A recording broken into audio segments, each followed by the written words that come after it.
The college basketball experience preview and picks episode for Sunday, January 25th on the Sports Gambling Podcast Network is brought to you by Kalshi. Yes, make real money predicting sports. Yes, Kalshi is available in all 50 states, and you get $20 free with the promo code SGPN. That's Kalshi, Kalshi, promo code SGPN. So do that, and remember, as always, folks, to let it ride.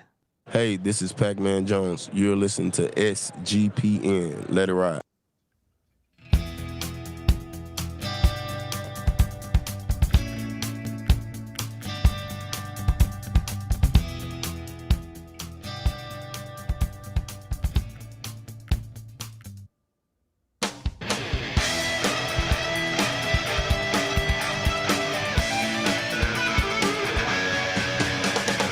Yes. Woo! Welcome to the college basketball experience. Preview and picks episode for Sunday, January 25th. Hey, YouTube.com/the college experience. Hit that like and subscribe button, people, because I'm on the verge of having a gigantic day, and I will explain myself in a second. But if you're wondering who the hell you're listening to, my name is Colby Database Dan, a.k.a. Pick Don D. That's not a pick. This is a pick. He was raised in the land down under, where a man thinks on his feet, speaks with his fists, and lives by his wits. When Dundee happened, he was a superstar. I'm probably drinking too much and celebrating too much and not sleeping. Would have killed a normal man, but no, that's gone. The medical advice I got from that was like being hit by lightning. Pretend it never happened and get on with your life. What an unbelievable day of hoops. Way too many games on at one time. Way too little games on tomorrow.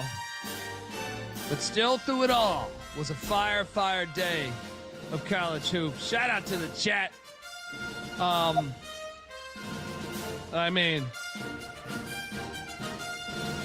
I can't wait to break these games down with you guys. I am joined by my co-host.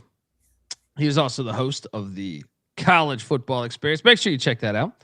Give it up for former staffer at Austin Peay with the Governors, South Carolina with the Gamecocks, and West Virginia with the Mountaineers, Ryan McIntyre, a.k.a. Money Line Mac. What's up, man? What a day, man. College hoops is alive and well. There's one specific game that's going to be fun. Oh, yeah. Stand and deliver, and that's what we did today. We stood and delivered the goods. We're also joined by third man in the booth. He is the host of the College Baseball Experience. Go check our ACC conference preview for the upcoming season, which starts in 20 days, something like that. And we got a lot of more conference previews coming. Give it up for Noah Bieniek. How are you, buddy? I'm doing great, boys. Not a great day for me on the hardwood, though. Got my dick kicked in. I will say this, too. Fuck the weather for moving all of those damn games up. Because, dude, I sent a tweet today. I sent a tweet at 8:15 a.m. when my head hit the pillow saying good morning. So that's my fault. But woke up at 5:30 and 90% of the slate was done.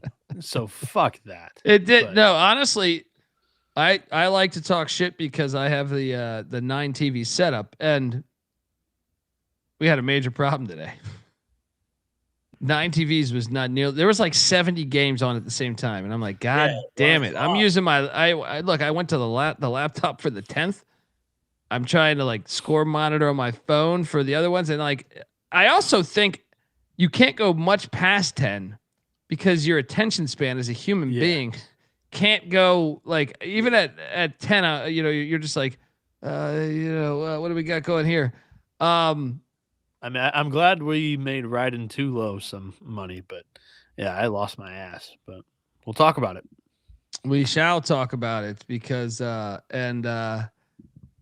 I'm just 45 seconds away. I'm just trying to buy some time on this game on the island here because cross our fingers. We should be good unless all hell breaks loose. I think we're good. I don't know though. We got a dunk by Northridge right now, and it's down to what 21. What'd you We're get? good though. Yeah. 10.5. Well, let's just start off by the reason why I just want to. It's so hard to get to Hawaii. It's not paradise all the time. It's so hard to get to Hawaii. I had a lot of time to self-reflect because it was a late night slate, so I was pretty fire on a couple money lines today. But I just looked at my ATS record, and I thought it was like that Seinfeld episode where I'm always going to even out, right? So I was looking at 60 wagers at the time. I still had one pending, right? And I was like, how the fuck did I go perfectly 30 and 30? Not including the money lines, right? And I was like, how the fuck did I go 30 and 30? And I had already had the bet on Hawaii. So I took my money line earnings and I threw it on Hawaii minus 10.5. And that's a second bet on Hawaii. So we just had a gigantic fucking night right now by the Hawaii Rainbow Warriors covering the 10.5. But I couldn't believe the up and downs throughout the day on 60 bets. I was like, here I am. I was in the green just because of a couple money lines, mainly the North Carolina Tar Heels money line. But shout out to these Rainbow Warriors that are just a machine at home, Mac. I mean, Beast. I don't know if they can make the tournament because they're gonna have to win off of the island, but on the island they just blow everybody out. Yeah, they're a wagon out there. Garrett's doing a good job, man. This is their best team since 2017 by far. The environments are lit, dude. They're absolutely lit too. So it's good to see, man. It's fun to see. Shout out to the island. Let's go. Yeah. Sorry. Spoons. So I just was having fun and just threw all my money that I made today into Hawaii. So I'm having a really good night now. I'm having a really good fucking night now. And it started with the bag. What's that? Real quick, Spoons is saying that Dundee is drunk from a credible source. I heard a great line in that new Treaty Oak album that I was telling everybody that I listened to, and I've really liked them lately. The line was, "Don't tell me when I'm drunk when you never knew me sober." I mean, we're drinking on the show every night, so like, come on. That's my life motto. Fuck all you. It's a banger of a line because I mean shit. I don't know if I've ever talked to these guys sober, and I had a hotel room that I shared with Mac. Yeah, I mean, well, I dozed off a little bit tonight. I did doze off at one point. Hey, Nick in the chat giving us $10. Sorry to change the mood. Might have gotten a DUI. How do you maybe get a DUI?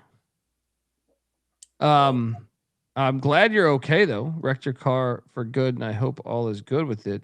The show is the only thing all I'm looking forward to every day, dude. So wait, how do you maybe get a DUI? First off, glad that hopefully everyone's glad safe. you're able to text and I'm confused. What are you in? Are you like in the back of a squad car right now? Like, what are you talking about right now? You waiting for someone to pick you up? I hope all is well, brother. But yeah, I mean, lawyer up if that's the case. I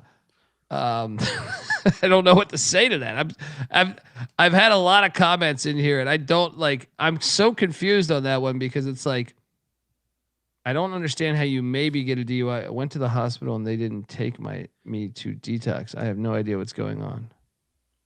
Jeez, bro. So you're in the hospital right now. Yeah.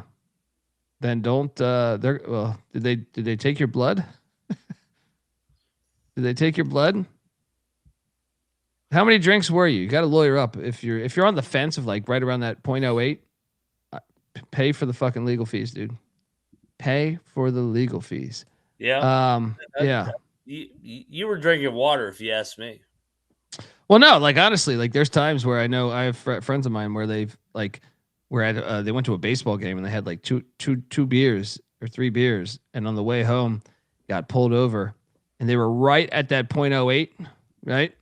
Yeah. and they just lawyered up, spent the money, and got that shit beat in court. But obviously, if you're shit hammered, then yeah, I mean, Yeah, probably shouldn't be behind the wheel of the car. I love you, but I'm saying we all make mistakes. You're all human, but at the same time, might get what you deserve. What were you gonna say, Bieniek? Yeah. No, I'm just glad that he's healthy. I think, even though he's in the hospital. And yeah, if you wrecked the car, I Soldier hope up, nobody else. Yeah, is that's the big hurt thing. Is and- that hopefully everyone's safe, man. yeah. So Yeah. my best wishes and prayers for you, dude. And hopefully you're insured. All right. But here's the deal: lawyer the fuck up, and hopefully delay the blood work as long as possible. As your legal advisor, Pick Dundee. Push that shit as far as you can, if you can. Oh, it's gonna be March 23rd. I think he's all right. March 23rd. What you talking about? His court date. Yeah, I think you would be arrested then. I mean, do you have any broken bones? I'm so confused here.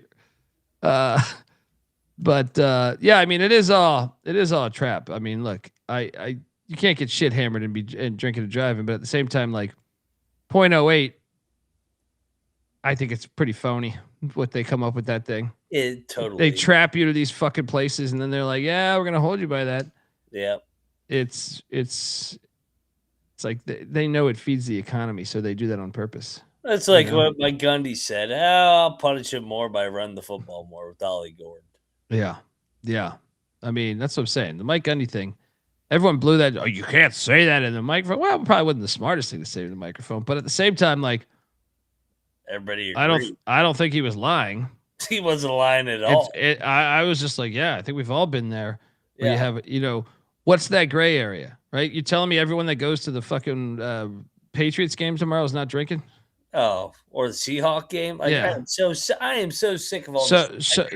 So like, where's the like that gray? It's a big gray area. It's a big fucking gray area there. Yeah. I'm so sick of the lecturing fucking society, bitch ass society.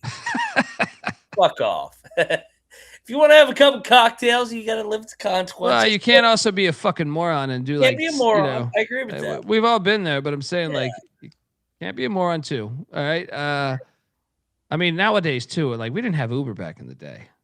You know what I mean? Like back in the day. Nowadays with Uber, even though their prices are fucking ridiculous, absolutely ridiculous. I just paid $100 for an Uber the other day for like fucking 10 miles. But yeah, I mean, anyway, speaking of the police, Chris Beard at Ole Miss. He was gonna dust up. They cover the 9.5 barely as they lose by 9.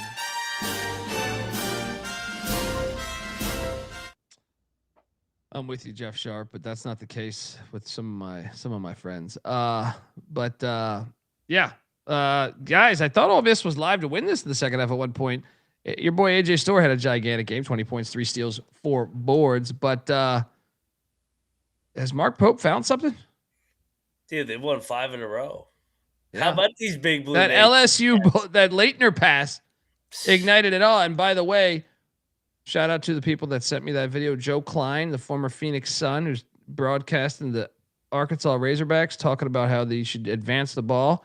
Fuck you. Fuck you. What a all right.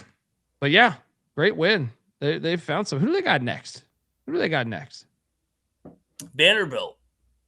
They're gonna lose that game, I think. In Nashville. Oh, they're gonna lose. They're gonna lose that game. This shit's gonna be popping. It's gonna be popping in Nashville. Yeah, I like Vanderbilt in that game too. But yeah, no, good win, Kentucky, Ole Miss, nice cover. I think that's all we can unpack here. Yeah. And look, if they really wanted you to not drink and drive, they would just have the thing in the fucking car, the breathalyzer thing. Yeah. Every time you get in there, and then you would never be able to drive. Yeah. This would be an easily fixable thing, but they know it feeds the economy. I'm also a fan of like if you were drinking, the thought process of don't get behind a weapon if you're going to drive like over the mile an hour of 30, because yeah, use your brain. Yeah. But Yeah. yeah, I mean, Unless I don't it's like know an any of the context that's happened. Unless it's like an AK-47, right? Like me in Columbia, we were drinking. We were in a backyard, Bieniek. It was a jungle. You know what I mean? Like, Are you we saying just- I'm allowed to get hammered and drive 29 miles an hour, Bieniek? It's a comedy show, folks. I'm going 29 miles an hour because Bieniek told me I could.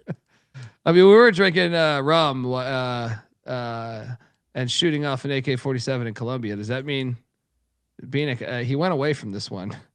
He just disappeared. Am I in the right or am I in the wrong by your book, Bieniek? I mean, hey, we're in a field just shooting a machine gun. I think you're in the right if you're like shooting into like an open area behind you. But yeah, I don't know. I had to do it. I had to do it. My man code was or my man card was at stake because father-in-law and then just a bunch of other people were there like shooting this thing off, you know, and they're like, you got to do this. And I was like, you're goddamn right, I got to do it. I'm not going to sit here and say, don't give me that machinery. All right. But yeah, anyway, got my Colombian citizenship after that. Shout out to Chris giving us $20. Appreciate you guys. Hawaii late helped a shit day. Exactly. I mean, I didn't have a shit day, but I'm saying that was a big, big money play. It felt good to have that much action on the final game of the night. Appreciate you, Chris. I had a good day. Yeah. Yeah. I mean, we get drunk. That's what I'm saying. Right? I mean, come on. I'm just sick of people telling me what kind of day I had. Motherfucker, were you with me? A great day. Next up, we had. Oh, you cashed here, McIntyre. Yeah, fuck you, Bieniek. Mercer, block battle win for McIntosh as they win by 3. Good win. It was a good game. Thoughts? Did you get eyes on this? I did. I watched the second half. I'm not gonna lie. Like, I had my alarm set for 10:55 after we got done recording at 7:30.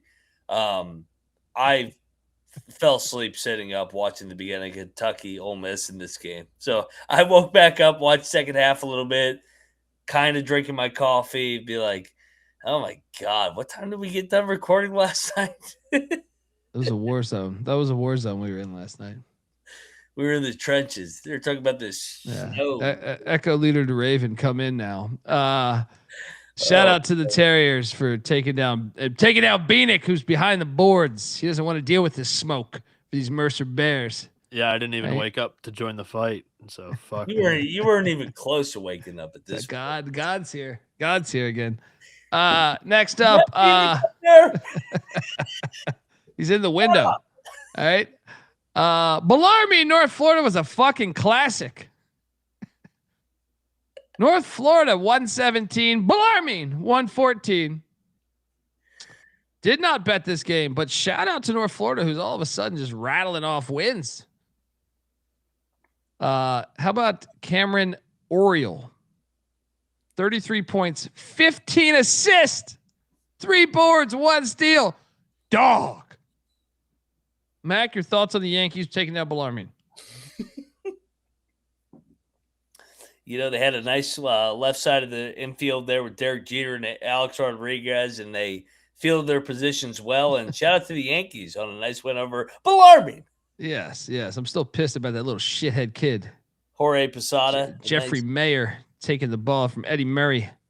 You bitches and fucking Bud Selig, spineless, soulless pile of shit. Taking away the Orioles. The Orioles would have won the World Series that year. Fuck the Orioles. I hate the Orioles. Oh, fuck you.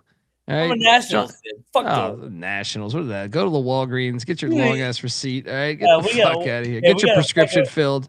We got a World No personality. Series. No fucking personality. Just corporate trash. All right.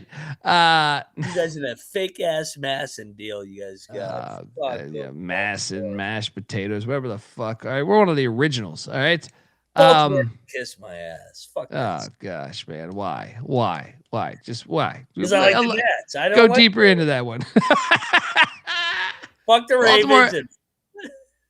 Fuck Maryland, right? Yeah, that's why. Yeah, I don't like Maryland. You're right. I know you're a West Virginia guy. I'm a You're West Virginia guy. Fuck Maryland. You're looking live at the College Basketball Experience. I want to let you know the College Basketball Experience, part of the Sports Gambling Podcast Network. New year means new gear, people. The SGPN merch store has a bunch of new items for the new year. And right now, get 10% off everything with the promo code 2026. Get yourself a Mac to School t-shirt. You may hate Maryland, but maybe you do too out there. All right. We're also brought to you by Avo. Make more money betting sports with Avo. That's AVO. Avo is the best sports betting tool that helps you make a profit every time you decide to place bets. They do this by spotting arbitrage and plus EV opportunities for you faster than the competitors, and they keep you organized all in one place. And if you're new to arbitrage betting, you're finding opportunities in the market where you can bet both sides to lock in a profit. And these Patriot League games have been just a gold mine. They have the cleanest dashboard. Super easy to use, super easy to understand and use. But in case you are having difficulty, they have step-by-step video guides. Just sign up, pick the sports book you use, and let Avo tell you how much to, or sports books to use, and let Avo tell you how much to bet to guarantee a profit. Still unsure? Check out their free Discord at Avo Official. That's AVO Official, and see the success that people are having for themselves. Get started today at avo.bet. Use that promo code SGPN for $18 off. That's avo.bet. That's AVO.bet. Promo code SGPN for $18 off. We're also brought to you by Kalshi. Kalshi is a real money prediction market, legal at all 50 states. Yes, all 50 states. You can trade tons of markets in sports, including college hoops, college football, NFL, NBA, NHL, college baseball, all this good stuff, and much, much more. Plus, you can even trade props like first touchdowns and other stuff. Besides sports, I got a ton of other markets, including politics, entertainment, hell, even the weather. It's Kalshi. You could trade anything. New Kalshi customers get $20 when you use the promo code SGPN. That's Kalshi, KALSHI, promo code SGPN. All right, we are back. Eddie Murray was the fucking man. Eddie Murphy and Eddie Murray. I mean, in the 80s, they were unstoppable. They were unstoppable. Big fans of both. Yeah, shout out to North Florida. I don't even remember who I picked in this game. I didn't bet it, but I think I picked North Florida. Could be wrong, though. Somehow North Florida Bellarmine turned into a DC Baltimore debate. Welcome to the College Basketball Experience. You don't know what's going to happen next. I'm gonna say flag on the play for you here because I was gonna stay off this game, and you convinced me to bet Georgia Tech. I'm sick of it. And we ate a pile of shit. That job's opening, right?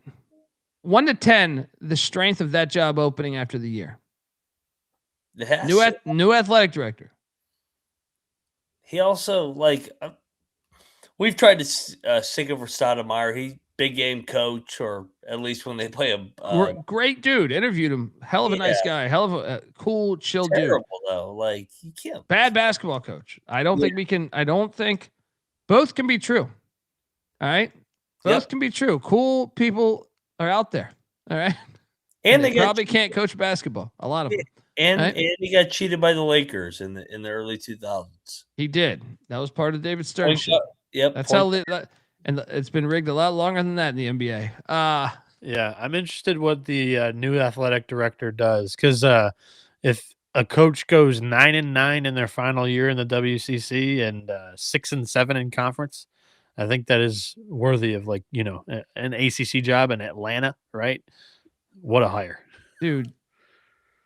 That's a sleeping giant guy. Like they tried to hit a nice little pretty thing, but it just hasn't worked. Yeah.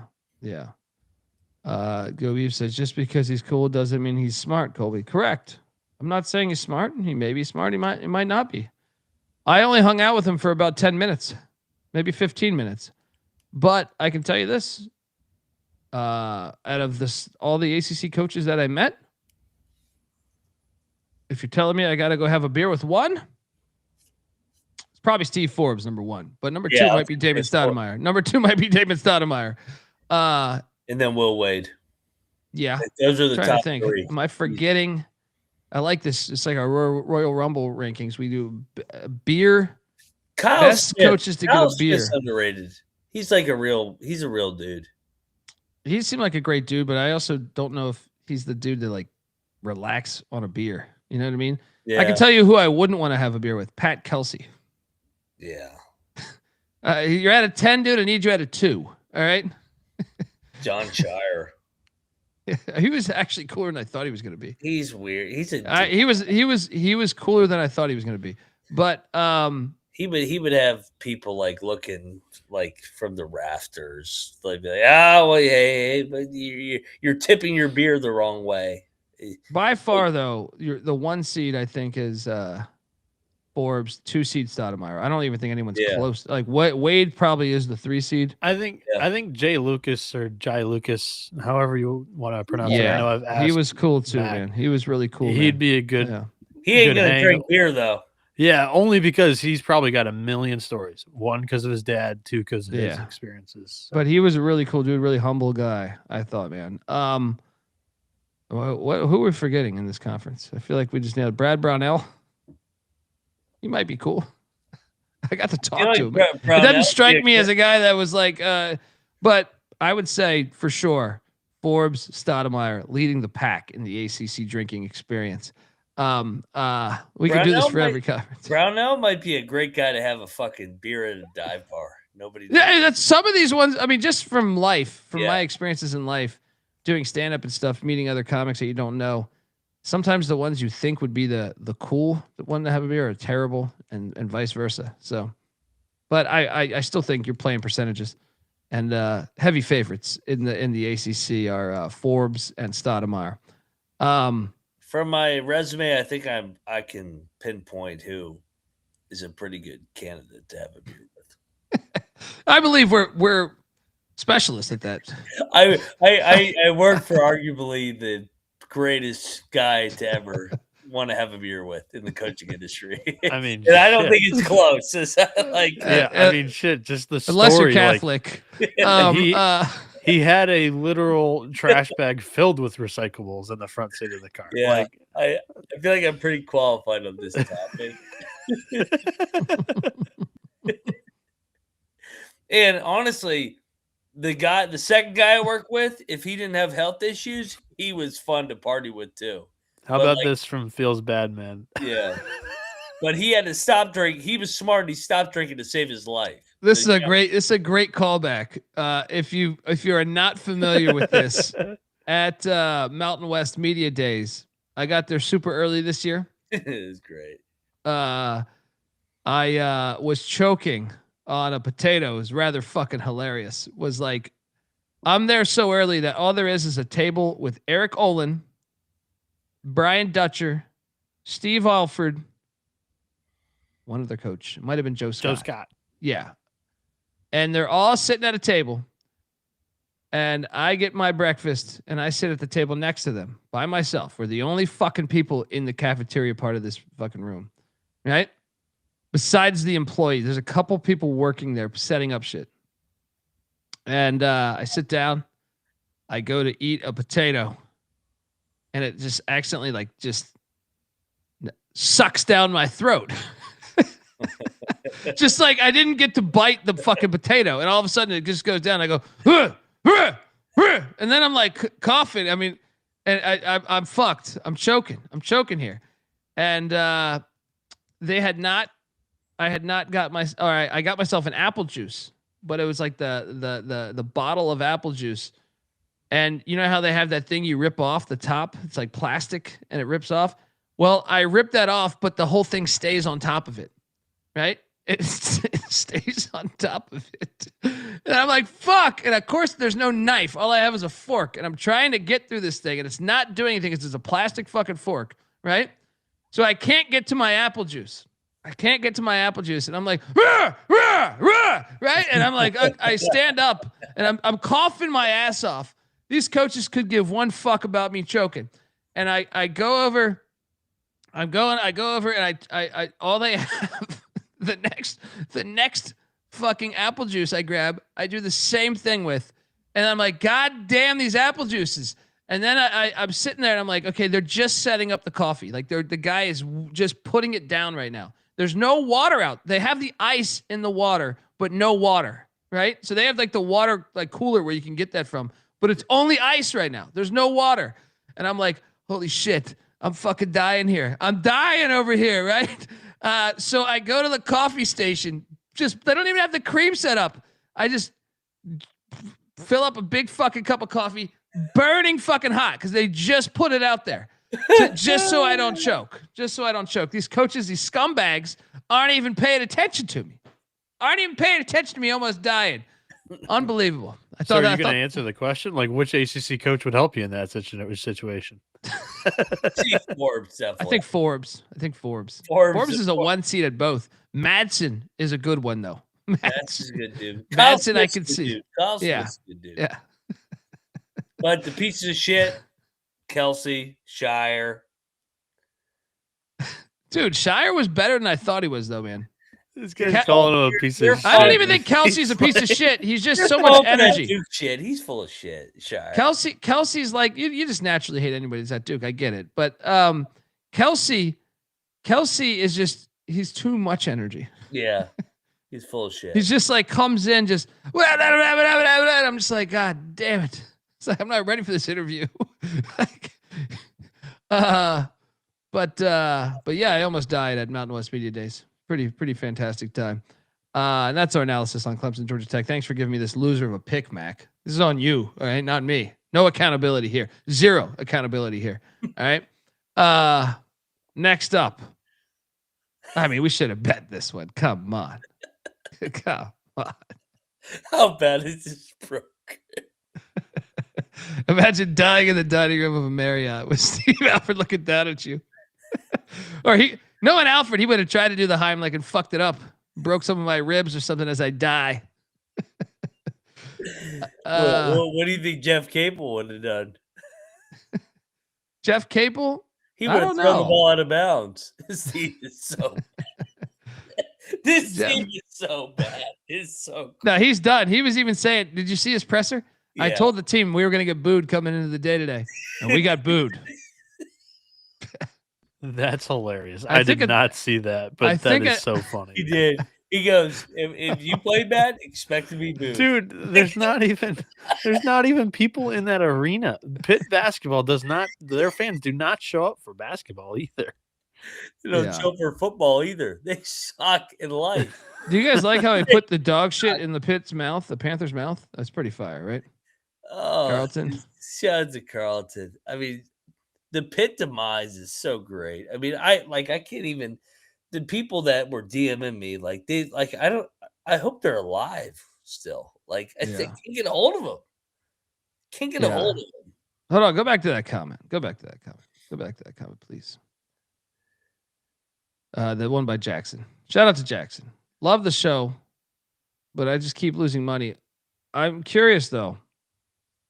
So I had every episode at the end of the show, I give away a dog on the money line. North Carolina was a 7.5 point dog that cashed today. Yesterday was East Carolina, right? They were at what did that close at? I know on the show it was plus 500, but I didn't get. I got 480. But I'm saying, what was that? Even if I feel like the money line dogs. What am I batting right now? 5-7, 4-7. I feel like I've been pretty fucking good. I feel like if you just pay attention to those and our locks.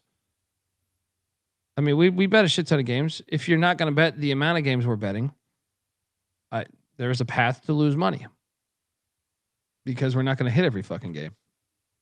But I mean, the money line dogs.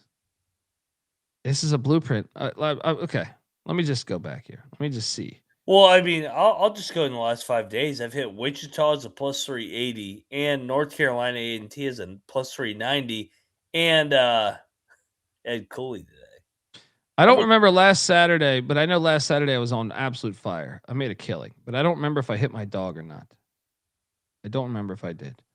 He's probably playing a shitload of money on one game versus the other games. I don't know. Yeah. Hey, Mac, I found a Pitt fan. Wait. I found a Pitt fan. They're not all hibernated yet. Yeah. We played number 1 in the country. You want to play again? We would love to play you again and tap that fucking ass in football and basketball. You fucking bitch ass motherfuckers. Fuck you, bitch ass school. You're looking live at the college basketball experience. Yeah. So anyway, I want to say though, I thought on Saturday I had a fire day. I just don't remember last Saturday I'm talking about. But I would say throughout the week, even with some tough days, my dogs have been pretty fucking fire. If you just follow that, or our best bets. I mean, because sometimes you have Matt convince you to bet Georgia Tech. You know, yeah, we had LaSalle. How about LaSalle? LaSalle gets dated. Who the fuck had that? Yeah, I mean that's where you're going to make a killing. So I would say just listen to our money lines. Like if you don't have enough money to bet, and I'm not shitting on your fucking income, but I'm saying if you're not going to bet every game that we bet, then I would listen up for the money lines and just take those because you're bound to hit that more often than not, I believe. Anyway, NC State destroyed Pitt. We thought the line stunk. We stayed away. I took NC State. I got it right. If you're followed on the picks page, I got it right. Mac, did you bet this game? No. And honestly, fuck that one guy. I should have made more money betting against your fucking bitch ass school because you guys suck at life. Pitt sucks. Yeah. Stop parlaying, by the way, too. Like if you're parlaying all your fucking bets, you're gonna lose your ass. Yeah. No. Is it fun to throw in a parlay sometimes? Always. But it's like a lottery ticket.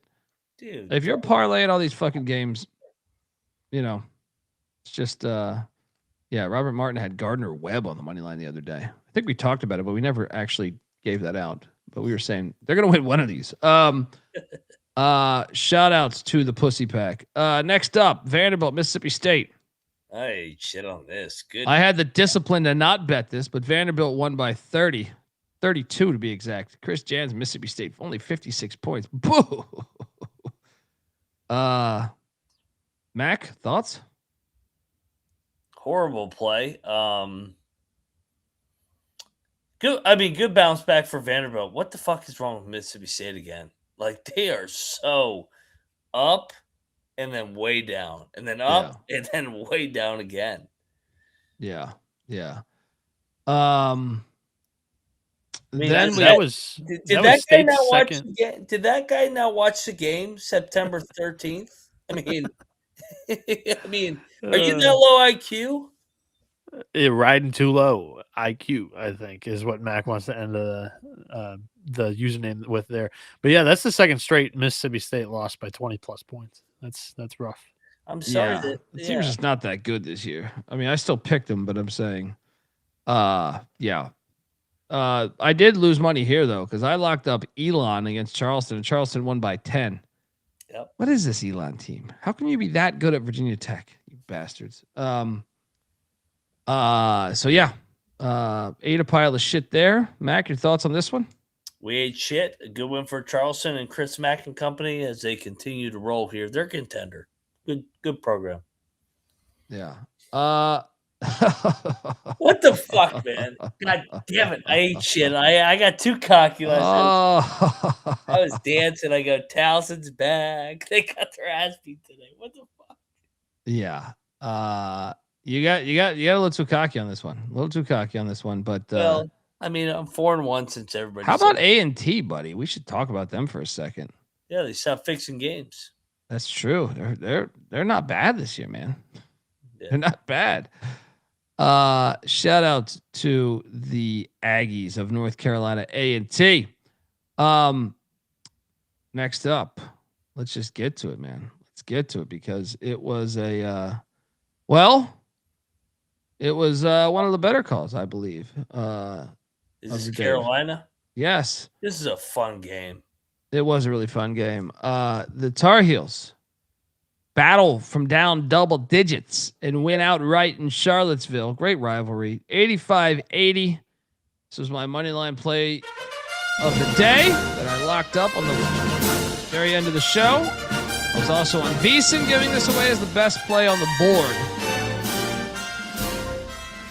points, take the money line, and you make a lot of money. I thought the matchup was great for Carolina, but I will say, like, first 20 minutes of this game, I was like, what the fuck's happening? Yeah. They're getting out rebounded. Mac, your thoughts? It's a gritty win for Carolina because they were down 15 in the first half, kind of got their ass kicked early. But they kept fighting. They kept chipping away at that lead and made the plays down the stretch. And good win for the Tar Heels. They're going to be in the tournament because of this win. I mean, they would have been in the tournament anyway. Oh, yeah. I mean, I found that out the hard way with this fucking rigged ass. Well, I actually think they're pretty good this year. Yeah. I think you've been hating on them a little bit. You've been hating on them a little bit, buddy. Well, I mean, rightfully so. I mean, that was rigged last year. Fair. They're way better this year than they are last year.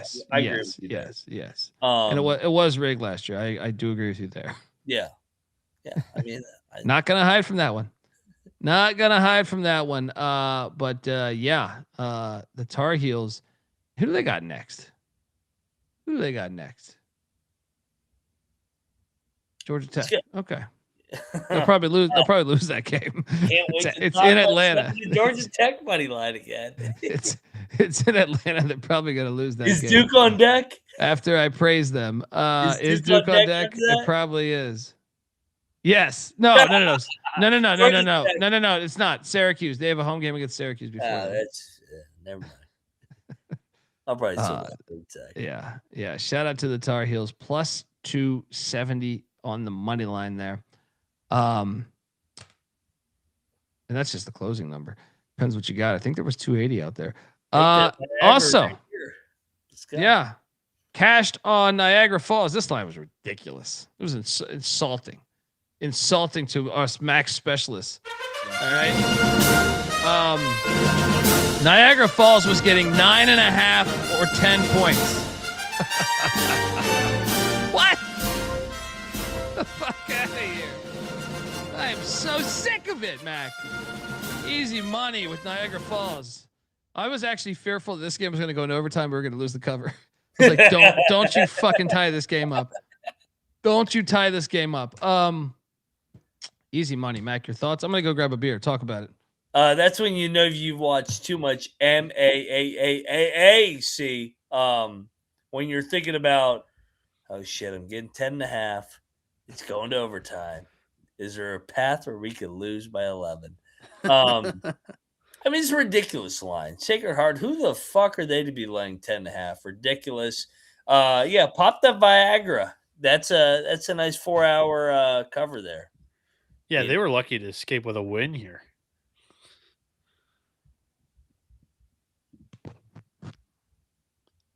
Hello. Where you guys at with cheesecake? I love cheesecake. Me too, dude. So the other day, it was my birthday, and my mom was like, "Come over. We're gonna have some people over for dinner. We can celebrate your birthday." I go. My wife demands I buy a birthday cake. I don't do that shit. All right. I'm just not a cake guy, really. Right.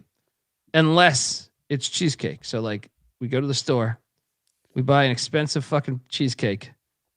I bring it to this shindig, and nobody wants fucking cheesecake. Not one person besides me and my wife have fucking cheesecake. And I go, fuck is wrong with you fucking people?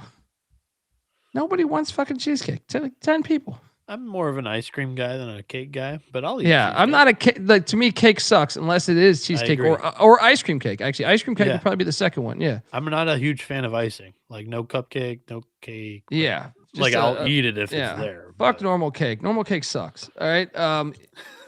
Mac, you seem like a cake guy over there, huh?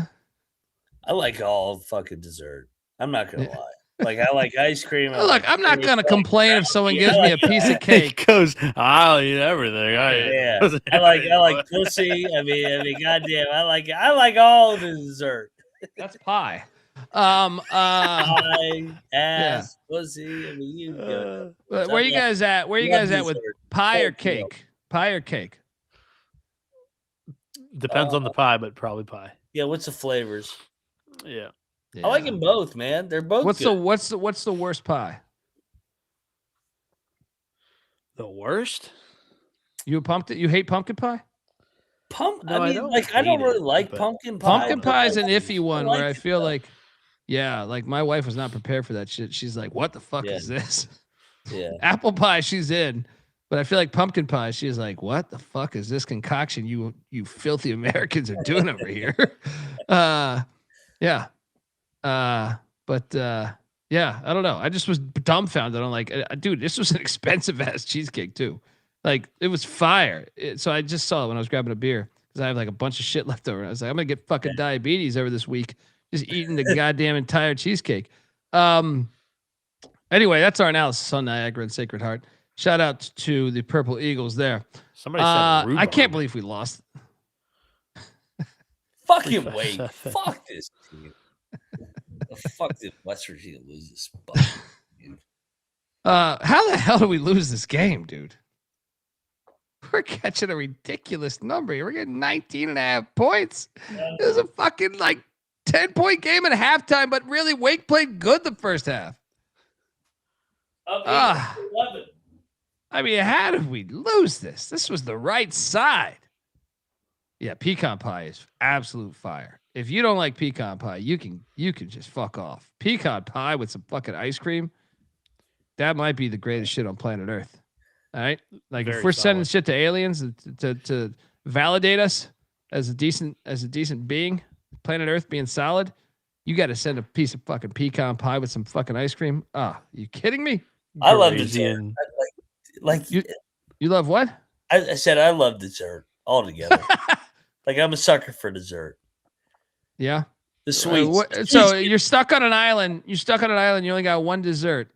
Choose from. What are you choosing? Like that you can have every day.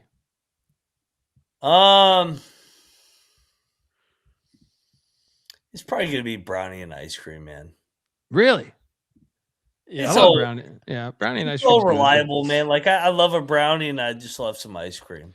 I would go with Yeah. some type of cookie. That would be mine. Cookies are good. Like it's all good, man.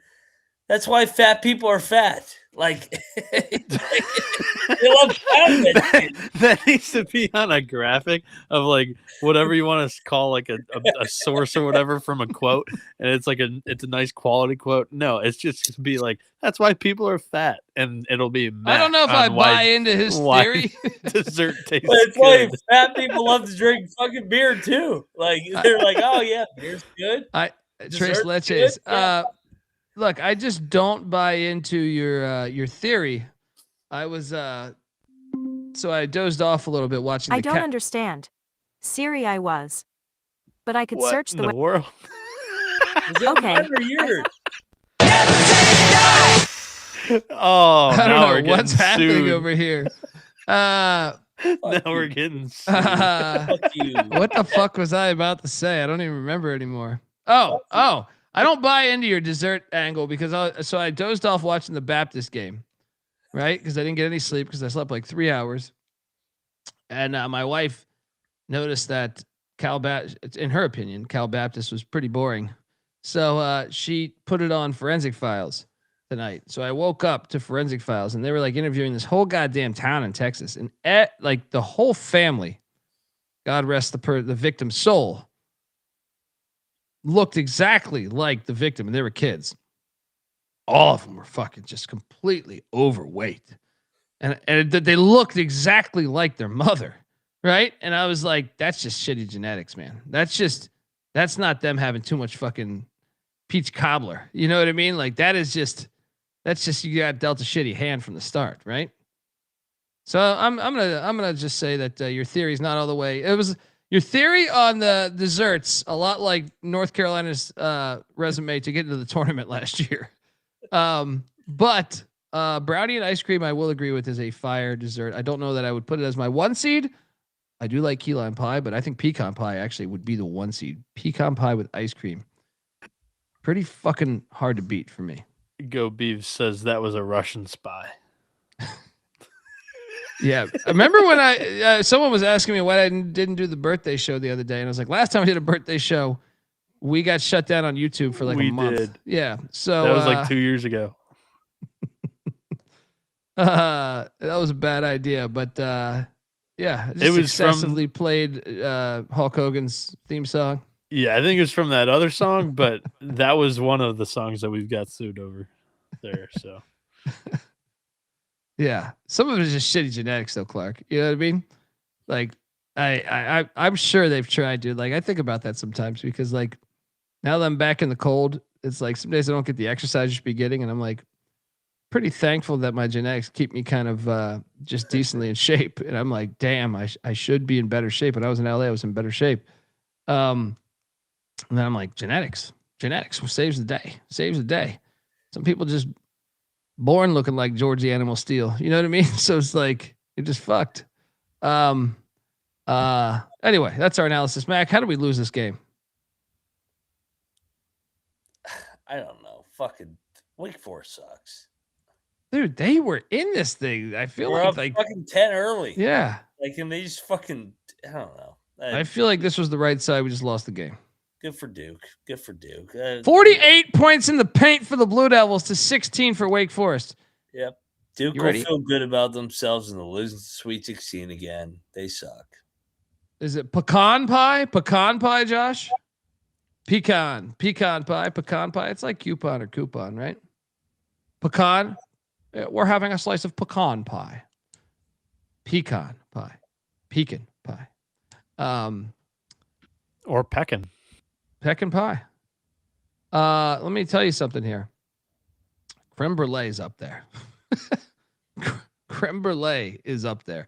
You guys, here's the problem. There's a lot of shitty creme brulee out there, but if you go to a great fucking restaurant and they bring out the blowtorch right in front of you, I mean, that's half the battle. Maybe it's me because I seek out movies with flamethrowers, but I feel like if you can get the blowtorch going on at your table and you can hit that shit with the spoon, and it's like a goddamn, like a roller rink. You know what I mean? Like, you're onto something. I think you're onto something. But I'm also onto something. But I think Steve Forbes is going to be unemployed at the end of the year. I love Steve. Yeah. This is fantastic too. By the chat AI recap of like what we've already talked about. Drew Ruckus goes, the recap's crazy. Y'all were talking about pie, and then we pick up right where we left. Shout out to Pierre Ruckus. Watch out for that AI fella. Yeah. I don't trust him. Yeah. Allen Iverson, big fan. No. Pierre Ruckus, what's your top dessert? You're on an island. You're stuck on an island. Top dessert. Top dessert you go to. All right. You have one choice. You're dying. Last meal. What are you doing? Forbes. So look, in the ACC, what we're gonna have: Georgia Tech open, Pitt open. Pretty sure Wake's gonna open, man. I don't think Wake's gonna open. Pure Ruckus says cream pies. I don't think Wake will open. Cream pies, like Boston cream pie. Are we talking? Another year. I'm not sure that was the cream pie he was talking about. Okay, banana cream pie is pretty fire. Pretty fire. All this is making me hungry. I'm gonna fucking ditch you guys. You guys This is why I work out 3 hours a day so I can drink my ass off and eat like shit. Go get you some of the Golden Island Korean steak bites. Creme brulee is fire. Yeah, creme brulee is just. I mean, you go to a great place. Creme brulee, fucking hard to beat. And I was like a skeptic back in the day, but that's because I was getting like your fucking average creme brulee. But you go to a fucking great creme brulee place. You ever had the fucking cold creme brulee served? There's one where they do it cold. There's like a style that they do it cold. It's pretty good too. I think this job will open, Mac. I disagree with you. I think Wake will open because I think last year was that year for Forbes. Obviously, Boston College too. You're gonna have a lot of openings. Syracuse potentially too. So you're talking 5 or 6 in the ACC over the next 12 months, if I had to bet. Next up, Hofstra and William and Mary Hofstra. I picked this correctly, just didn't bet it. Tribe get it done against Hofstra. Hofstra they were doing so good in the non-con. They were doing so good in the non-con. But the damn CAA is bringing them down. Yeah. Shout out to the Tribe, though, man. They're much better than they've been in a while. They have been. Yeah. Bill Earl doing a good job down there. Yeah. Yeah. How about this is another money line play I hit on. Monmouth. I told you it's dogs. King Rice. Did you battle me? Did you fucking battle me here? I said off. Don't right. put that fake news in. Monmouth hits for me on the money line. Let's go. Bieniek had Campbell. Somebody battled me, I feel like. One of you piles of shit battled me here. I battled with Campbell. I took it off. There we go. There it is. Goddamn. You got cute. Got cute here. King Rice is a dog. And back in the state where he played, come on. Shout out to the Monmouth Hawks. Next up, we had more money made. Wilmington. We dove into the stink. They win by 8 against Hampton.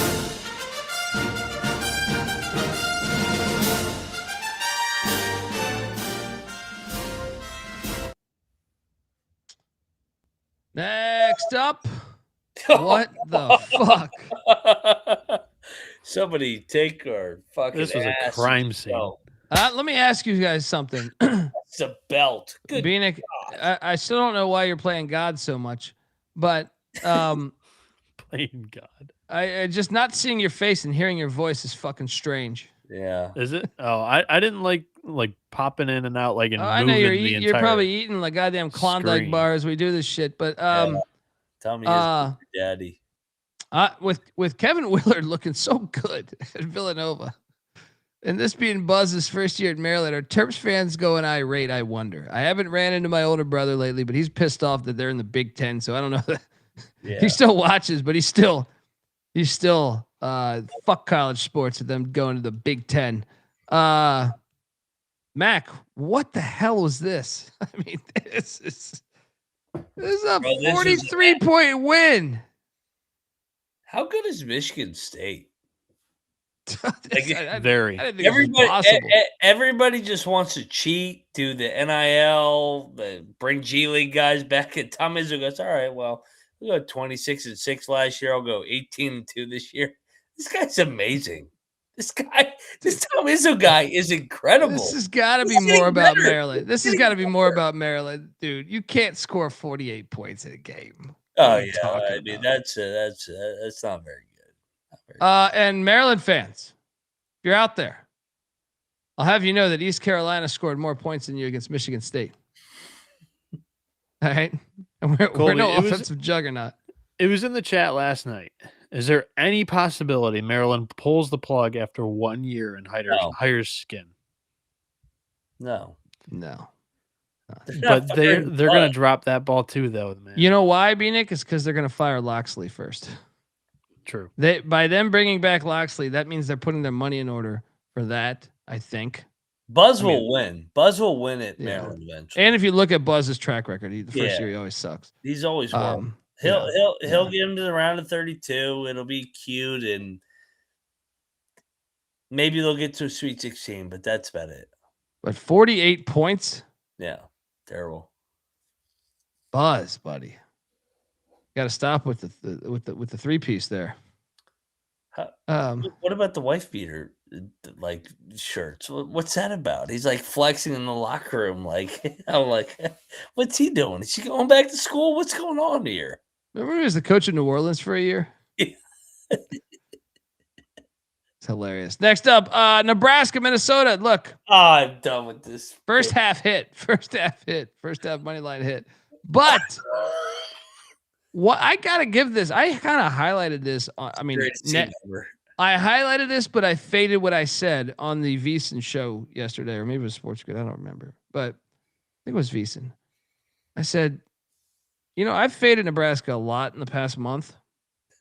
They just win every game. No, I've hit one of the things I really got to give Hoiberg credit for is the halftime adjustments. Yeah. Dude, they have been down on or at least tied up in a lot of these ones. Like the points are hitting in the first half. Now I didn't play the first half, but I'm saying I did say it might be smart on the show. On VSiN, I was saying you might be smart to take the first half, but I think for the game, I still think they're going to storm there. We eat a pile of shit with the Gophers, but I think it should be highlighted, man, because I feel like it's 3 or 4 games now that they've been down at halftime in the past month, and they just completely whooped their ass. This is one of the best stories in the whole fucking sport right now. What are they, 20-0? 20-0? Nebraska. Dude.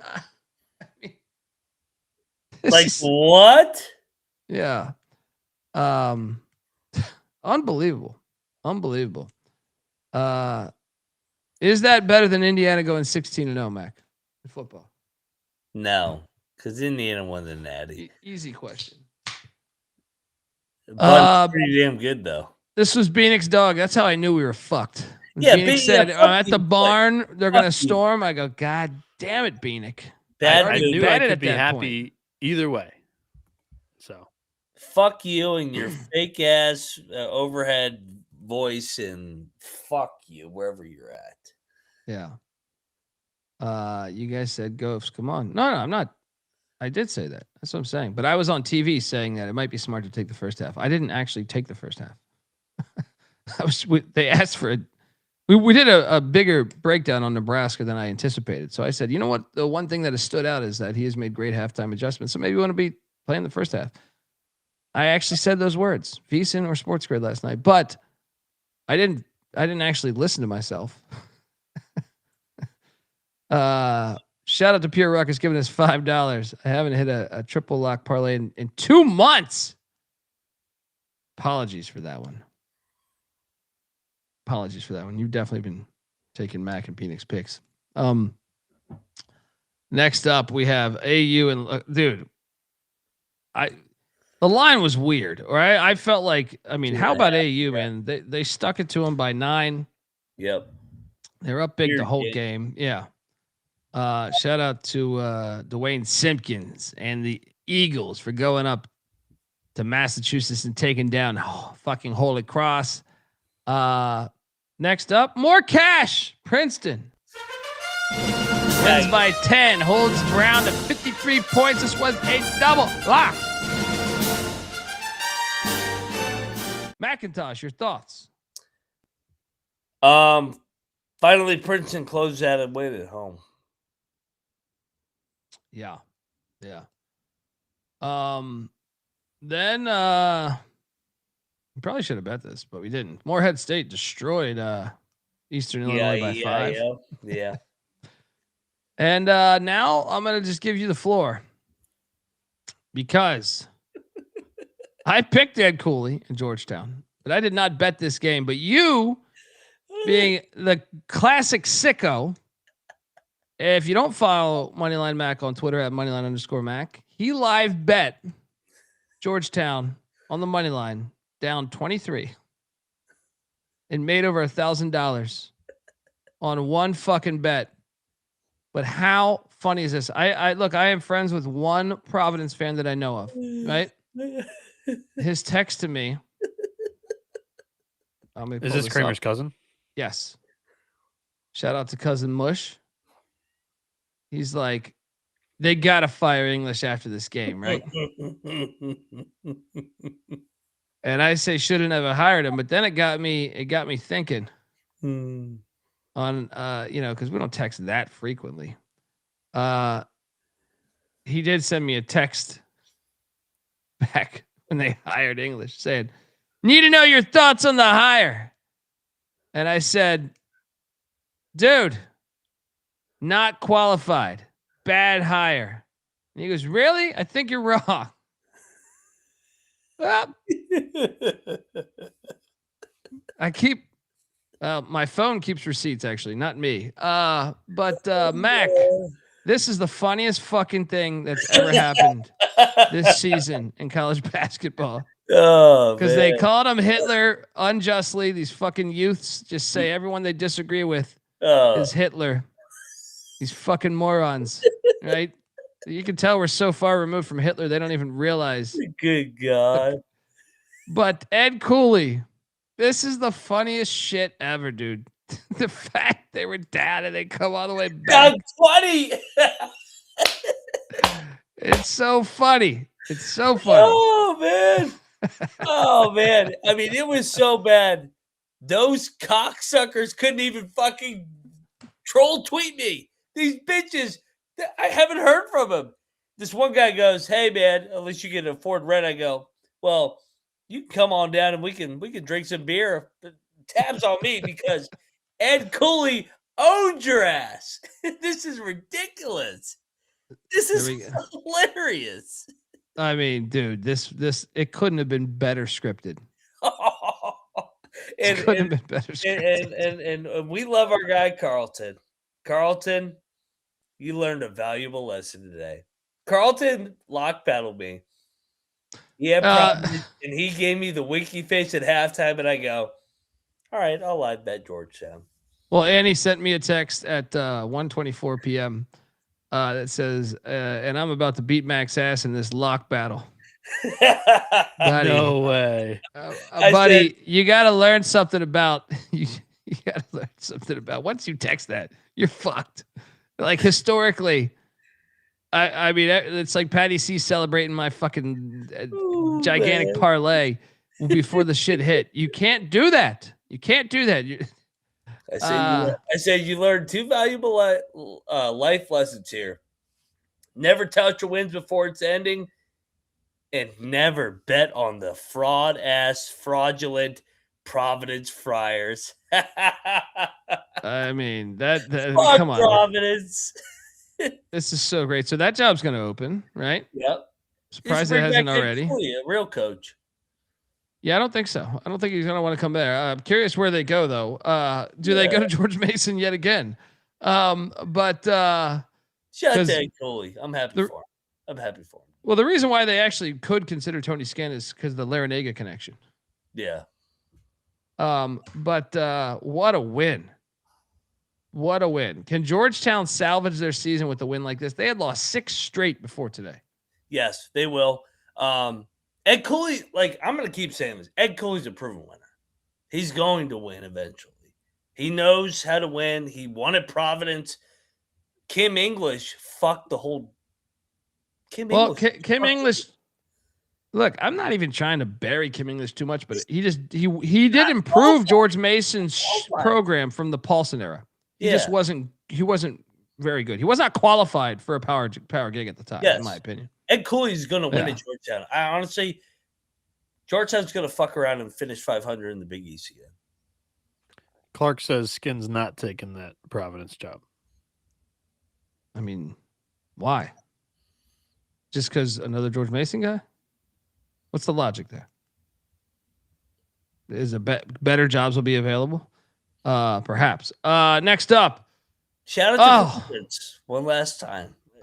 It was a good season. It's over.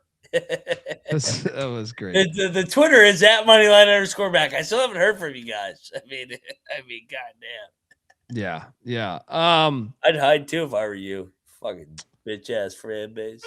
This was a double lock on Villanova. Can I just say something here? Look, this was a fun watch. Great crowd. How did Villanova not get a whistle on that final drive, that final possession there in regulation? The guy got fucking just completely pummeled multiple times, 2 different dudes, and couldn't get a foul called there.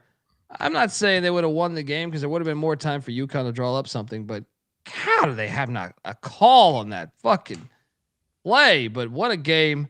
UConn wins by 8 in overtime. We took the points 10.5, and the Wildcats double lock cashes. Kevin Willard has Nova looking good, and I'll eat my own words. I'm not a Kevin Willard fan historically. He is way ahead of schedule to me. Like I didn't think he would have them this. I know they lost the game, but I still thought they played a very good game. Mac, your thoughts? Willard's a good coach when the expectations are low. I think he's a perfect fit there. Did you see Hurley? You see Hurley's post-game comments? He goes, when Villanova has a real coach, they're really good and they're hard to beat. I was like, God damn, that's a shot at Neptune. Jeez, what did he do to you? I mean, Neptune was pretty bad. He was bad, but I mean, okay, it was his first coaching experience. Yeah, as a head coach, Yeah. What? I'm sure just Dan Hurley just hopped on the bicycle and just rode off, didn't fall off. Right? Wasn't he at Fordham? Didn't he was Fordham at Fordham? really good? He was at Fordham, actually. You're right. Yeah. He did a really good job at Fordham. So I guess Hurley what am I talking about? Hurley buried him. I was like, damn, Hurley. Yeah. Maybe they had some recruiting battles. Yeah. Yeah. Willard's a good coach for the most part. This might be the most impressive thing. I mean, he's solid, but he's disappointed in March to me. He didn't fit at Maryland. Yeah. Yeah. He was good at Seton Hall. He's good. I think he's good at Villanova. I think he's good in that geographical area, just not Maryland. Shout And out to also, Dusty like, Bottoms. What's that? also, when Willard's teams are good, I feel like their play style can embody, especially a city like Philly. Philly with like they try to have this like the Bravo or whatever you want to call it about them being Philly tough. That's Villanova basketball under Willard when they're going to be good. Yeah. Yeah. I mean, we'll see. This is the best job he's had yet as far as like Maryland still seems like a man without this country. Shout out to Dusty Bottoms who brought a stripper to the Tucson to watch Arizona and West Virginia play. Where from though? Like from Morgantown, you flew out a stripper? I want to know the details. All right. I think this stripper was an Arizona fan. I don't agree with it. Just take your win, and I'm sick of these Arizona fans tweeting at me. Fucking tired of it. See you in March. Folks, want to tell you the college basketball experience is brought to you by Underdog Fantasy. Underdog is your home for pick'em entries where you can win up to 5,000 times the amount of money you enter. And Underdog is bringing the playoff magic back all playoffs long. Every playoff weekend, open the Underdog app and see what promos are waiting for you. Look, Underdog's got a brand new offer for new customers as well. Play $5, get $75 in bonus funds. When you sign up, use that promo code TCESGPN. And we're also brought to you by Rhythm. Rhythm has been crushing it in college football, NFL. How about, postseason last year for the NFL, they were on fire. 22-12 on reception props, 6-1 on pass touchdown props. So you got to check them out for this postseason. Super easy to sign up, run predictions off the house model, or make your own and mess around with those sliders. Looking to go premium? Use the promo code SGPN25 when you download the Rhythm app for 25% of your first month. Download Rhythm. Use that promo code SGPN25. All right, we are back. Chat's cracking me up. 357 wants to know. He's giving us $2 for you guys NFL plays. So, Sam Darnold. Come on, let's go. It's the play of the year. Yeah, because my NFL play hit last week. Dude, they asked me on the sports grid. They go, "We heard you like the Seahawks." I go, "I do." When did you hear that? I went with it. I go, "All right, I'm on the Hawks now." Yeah, you gotta go with that. Yeah, gotta go with that. They saw the fucking memes that one guy was tweeting at me about. He tweeted Kramer and Green, me with the Seahawks Darnold jersey. Yeah. Go Hawks! Let's go. Let's go. Broncos for me. So we cashed on that. Then we cashed on this, and I'll give Mac. I gave you shit for the Georgia Tech play. You did convince me. You convinced me to go on A&M. Double lock on A&M. Might have been a triple lock on A&M. 23-point win by the Aggies against the Gamecocks. Your thoughts on this domination? Buckyball is rolling right now. 6-1 in league play. Good God, they're destroying these fucking teams too, dude. Yeah, they better be glad they didn't let Samford in the SEC. I swear. Fuck them up. Next up, might have had actually, I think, I'm not sure if you guys locked it with me. I think Bieniek locked it with me, but I locked up and bet Coastal Carolina, and they won by 20 against Southern Miss. I'm telling you, did you battle me? Did you battle me here? No, I did not. A lot of fake news going on right now. I did not do that. Coastal's doing things, buddy. You're not paying attention, right? And if you're not paying attention, you better watch out because Rich Rod might lose week 1 against the Patrinos. All right, the Patrinos are coming to Morgantown. We got a great schedule. Watch out! Watch out now. We're gonna fuck them up, and we're gonna fuck Virginia up, and then we got 3 out of 4 to start the Big 12 homestand. I'm already locked in on that, man. I mean, we're just killing it here. Coastal Carolina was easy money. Yeah. Don't tell me you guys won again. No. You didn't win another bet after this. We double locked Vermont. Vermont wins by 10 against Bryant. Free show. Free fucking show.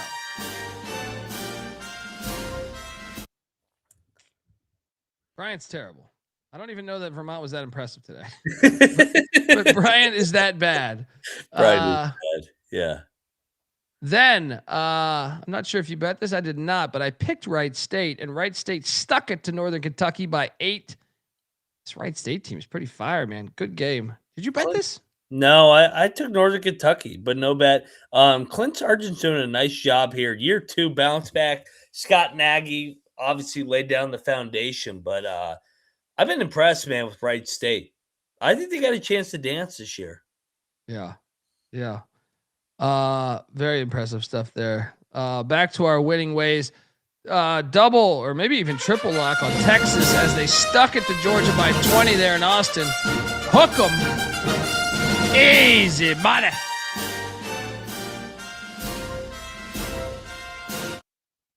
Your thoughts on this one? Big win. Texas is going to make the tournament, aren't they? They are. I mean, Sarkisian can't win a fucking big game, so maybe Sean Miller can. They finally beat Georgia. Just happened on the hardwood. I mean, they dominated that second half. Killed them. Yeah. Yeah. I mean, just blowout there. Next up, we had Quinnipiac and Marist. Marist wins by 7. Good game. Good game. Yeah. Good teams in the MAAC. Yeah. Then Liberty stuck it to Delaware by 16. I would have got this wrong because I picked this, I think, with Delaware plus 15.5. Right on the number. That is happening too much recently. It makes me wonder. Ooh, it makes me wonder. Next up, we have we should have bet this. Why did I not bet this? Green Bay, Gottlieb, our colleague, our friend, goes in to Moon Township and wins outright 71-67. You can't keep these Phoenix down. I apologize, Doug. I got cold feet after you gave me 2 losses. Yeah. Horizon League dogs were barking today, weren't they? Oh, yeah. Because the next one was barking for us nicely. Oh, yeah. Next up, we should have bet this. JMU stuck it to Texas State by about 30. JMU needed a good win like that. Didn't touch this game. UMBC Lowell, this was a rigged game, so we stayed away, but UMBC did win by 23. I mean, like, that's rigged. Like, how did they win by 23? This line was insane. Remember, it jumped all the way around. Yeah. This arbitrage betting would have fucked you here because they did not have 23 on the board. But unbelievable. UMBC beats fucking Shenandoah College by 23. UMass Lowell's a good program. Yeah. Yeah. Rigged. Next up, we did cash on the money line with Bart Lundy in Milwaukee, 65-64 at the Ice Chest. Sorry, John, in the chat. The boys had to go down. McIntosh, your thoughts on this one? That's how Bart Lundy, man. Finally, I feel like they've underachieved this year, but he's a good coach. Big win there at Youngstown. I am a pie guy, Jim Connor. Love a nice slice of pussy. Love pie. You gotta love pie. Next up, Temple and UTSA. Bieniek, I think, actually took UTSA in the points. Didn't bet it, but good call because Temple only won by 6. What is this? Ridiculous. It's a rigged game. It's a rigged game. Speaking of rigged games, what is happening with the Drake Bulldogs? Because Indiana State had been fire at home before today. I had a good chunk of cash I lost here with these Sycamores getting destroyed by 14. Has Drake found something? Have they found something, Mac? I think so because I think Eric Henderson's a really good coach. Well, I'll answer too. Yeah, they found a point guard, Owen Larson. Like December came on slow, but he was hurt all of November coming off of the ACL. And today he had an awesome game, 21, 7-4. And he's had a really good stretch of games here. The last game against Murray State, he had 22 with 6 boards, 2 assists. He fouled out in that game too. He had a good shooting day against Illinois Chicago. They fell. They won the last one against Southern Illinois. But like these last 4 or 5 games, this 5-game stretch has been his best set of games he's played all year. And that was the point guard that followed him from South Dakota State to Drake. Look, they've won 3 of 4, Mac, and they lost to the best team in America. So that was the one loss. Very impressive. I ate a steaming hot pile of shit here at the Bird Bath. And also, Drake's not even fully healthy. They're missing their best player from the beginning of the year. And Willigans, I forget how to pronounce that, but exact, the big man. So, yeah. Very impressive stuff there. Next up, we didn't have a line on this last night. Yeah, no line. Belmont wins by 11.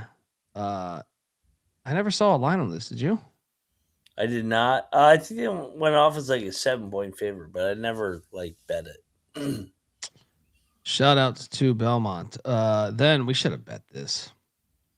30-point win for Weehawks Catamounts. 30-point win. Beat down. This was the type of tips I was getting in the preseason about them being good this year. They're finally living up to it. Then great matchup here. Fun game. Woo. I did not bet this game, but St. John's wins by 5. The X-Men cover. But what a fun matchup, man. Great crowd. Your thoughts on this one, Mac? You bet this, didn't you? Yeah, I had the Johnnies, man, and they got punched in the mouth. Like, they were down 15 to start the game. Xavier came out swinging. Little Patino had a suit on. They made shots from the perimeter, but Slick Rick, 900. Dude. Yep. They've fun to lost watch. one This was a game. fun game to watch. Yeah, and they've lost one game in the Big East to the Providence team for whatever reason. They're right there with UConn. They're keeping pace.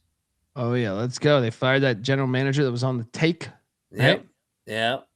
All right, we gotta fess up here because we ate a pile of shit with the Army Black Knights as Navy stuck it to them by 30, pretty much 28-point win by the midshipmen in America's game in Annapolis. Good God, man! I watched this whole fucking game. I thought it was 14, 10 minutes left, 15 minutes left in the second half. Maybe it was 15, I think. And I was like, okay, we're in position to cover this thing. No, Navy was in fuck you mode, man. So they were dancing. That was the biggest beatdown. I think I read something from their Twitter, biggest win of this game in a long time, dude. Your thoughts on the midshipmen sticking it to you as an Army guy? Did your pops watch this one? Yeah, he was pissed off. Although he's he's a new bandwagon BYU fan because now he lives in Utah, and he's like, "Oh yeah, how about this Zabonsa guy? He's going crazy for BYU." Yeah, fucking Army got their ass beat. That was shout out to Navy. John Perry's a good coach. In year one, this was the dominating performance there. Yeah. Next up, we have Coppin State and Norfolk. Glad you guys talked me off betting Coppin State because this has been a bad play because they lost by 27. Coppin so bad. That job's gonna. This was your that play job's gonna open. This was your play to leave that one woman last night. Remember it was the one play lock of the day to. Yeah, Mac's right. Yeah. What happened again? Refresh my memory. This guy said, if I have another losing day, my wife, or no, he didn't use wife. He said my girl's going to leave the me. Kentucky fan. Yeah. Was that I didn't Eric? want to say my name. That's why I was like, yeah, this is the wife play today. Whoops. Fuck that bitch. Actually, it's a blessing in disguise. It's a blessing in disguise. Amen. Yeah. Next up, Get her out of there. double lock smashes Miami. This was a triple lock. I think Clark got down with the 2. Canes stick it to shitty ass Syracuse. Will that job open? Yes or no? Is Syracuse open in a few months here? It's gonna come down the wire. Can't tell yet. Can't tell. Because like they're right on the fringe. Like if they're 19-13, I think they might bring him back. Yeah. More winning picks here as Northeastern covers by the hook against Drexel. Double lock.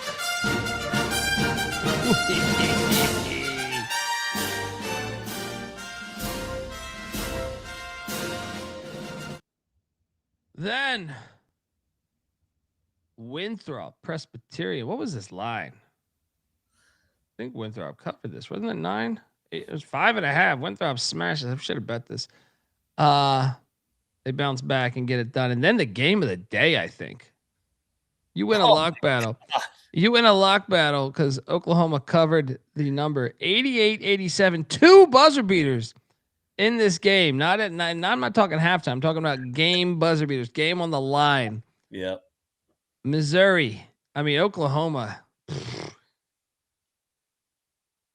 They've lost 6 straight, Mac, or 7 straight now. I think they might, and they got Arkansas on deck.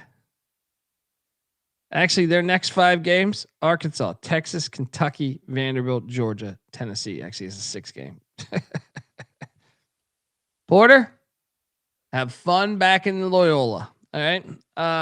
They should have won this game. This game was incredible, dude. They should have won. You're right. Yeah, I mean they got beat by 2 buzzer beaters. Shout out to Missouri, the Voodoo. The Voodoo got it done. Classic Hilarious. Big 8 matchup. Great watch. Right? Yeah. Say what? They should be in a conference. Yeah, not the SEC though. They Yeah. should be in this conference that's like kind of in the Midwest. Should Yeah. feature like other schools right around there, like Kansas, the Kansas schools, Yeah. Nebraska, Colorado. Would be great idea. Great idea. Oklahoma State.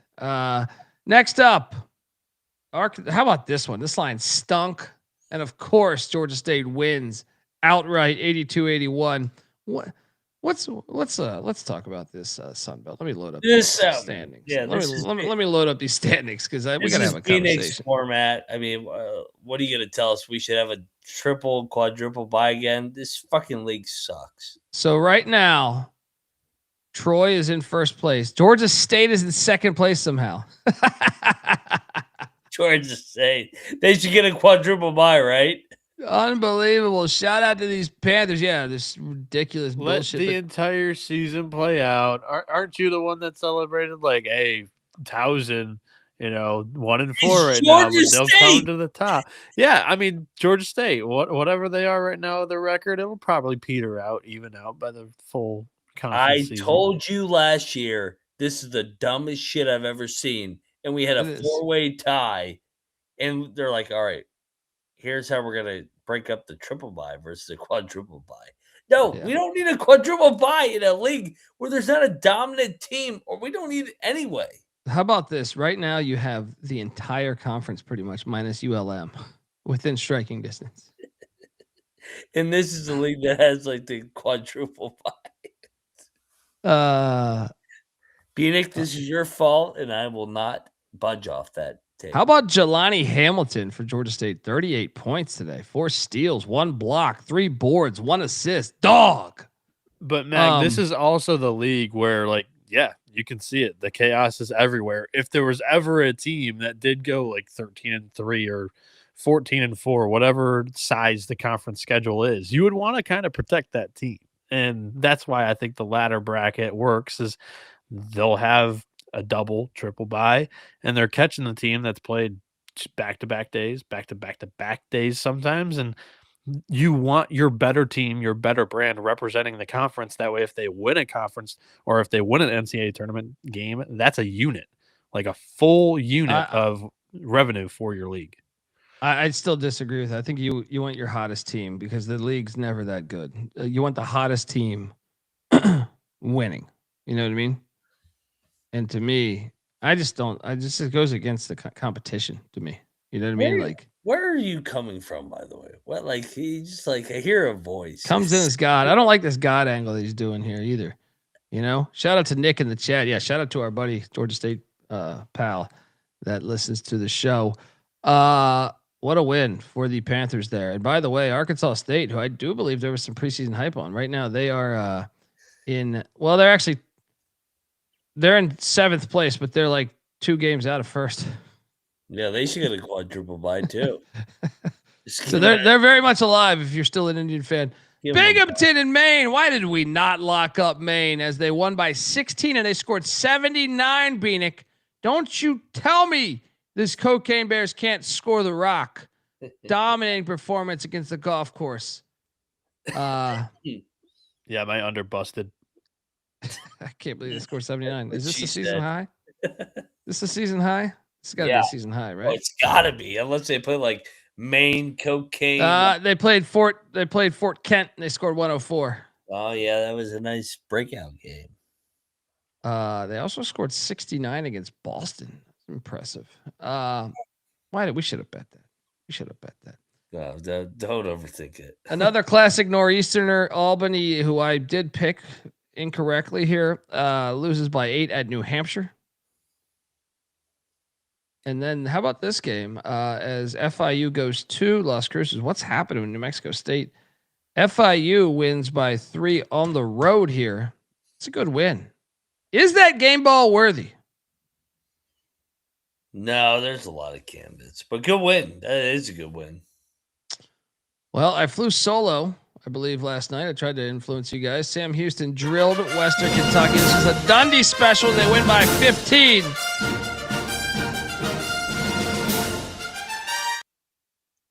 Sam Houston might win this conference, dude. I know Liberty, the Flaming Libs are getting that hype, but Sam Houston can play, dude. They can play. Very impressive stuff there. I believe you may have locked this up. Samford sticks it to Chattanooga. Did you bet this? I did. I had the old Sanford Bulldogs. Nice win here. They're better than their record. Monday line, McIntyre cashes with the Dogs. 357 always kicking ass for us. Over under 1.5. How many protesters shot? Oh, geez, buddy. I don't know, man. That one's maybe a little too far. Yeah, that shit's tough, dude, man. I don't like seeing that shit, man. But I'll tell you this, pal. He asked the previous question was, am I affected by the ice storm? Not really yet. There's some rain, but yeah. Yeah, I don't know, dude. I can't get down on the other shit though, man. Like, I don't know. It's to lose your life. It's fucking terrible. You know what I mean? I think you know that. You know, this isn't fantasy football, so I mean, it's terrible. It's terrible what's going on in that regard. Next up, we have Circle of Trust. I went in on Ball State and I lost, of course.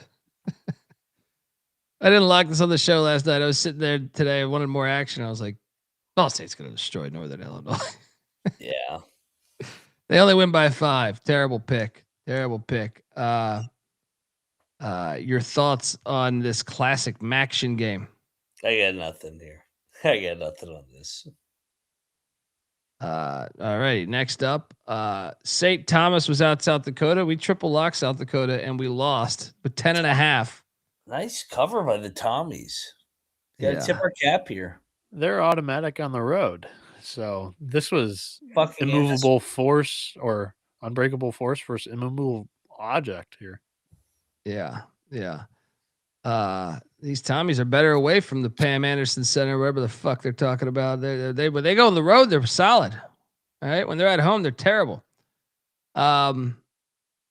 Next up, Houston, Texas Tech did eat shit here. What a game. And this is similar to the BYU game, I felt like, where I thought Houston was going to get it. And there's like a point where it's easy to see a tide turn. And in the final 5 minutes, Texas Tech just explodes. Great atmosphere. Great game. Mac, how about just this overall game? Great game. And how about Kingston Flemings, by the way? Oh, God. Unbelievable. Going for 42. Yeah.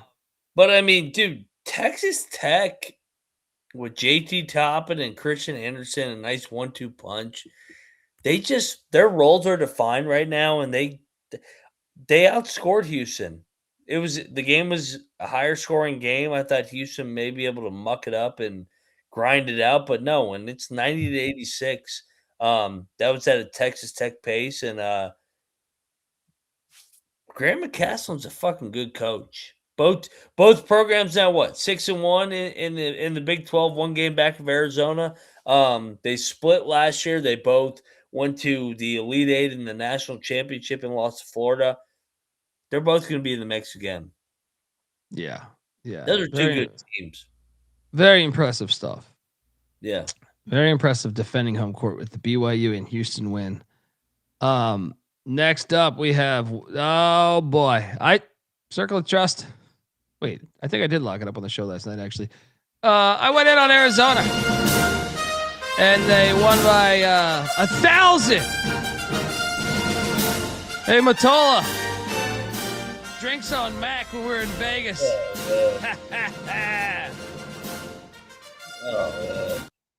Your thoughts on your Mountaineers in Tucson? I was told strippers even came to the game today.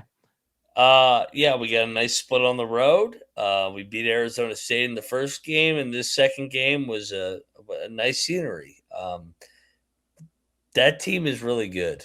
That team is really fucking good. Yeah. How good is Arizona, man? When's the game coming? Next, right? What, at BYU? Is that the one they lose? It's either that or Tempe. Tempe. Do they play at Houston? No, they play at the Fog on the 9th of February. Oh, that's a loss. Oh, they do play at Houston, February 21st. My bad. Do they play at Iowa State too? No. Their remaining road trips at BYU, the very next game, and then at Arizona State, the very next game after that. Then February 9th at Kansas, February 21st at Houston, February 24th at Baylor, and they end the season in Boulder. I mean, They'll get tripped up. They'll get tripped up eventually. Yeah, easy money. Easy money fading these Mountaineers way out in Arizona. I mean, come on. We already beat the fake Arizona. Well, that's because they talk shit about you guys, the whole institution. They deserve to lose that game. I got so many goddamn DMs during this game. Fucking Batola, fucking Steffi Smalls, fucking talking all this shit on me. Fuck all. Fuck all you. We'll see you in the Big 12 tournament.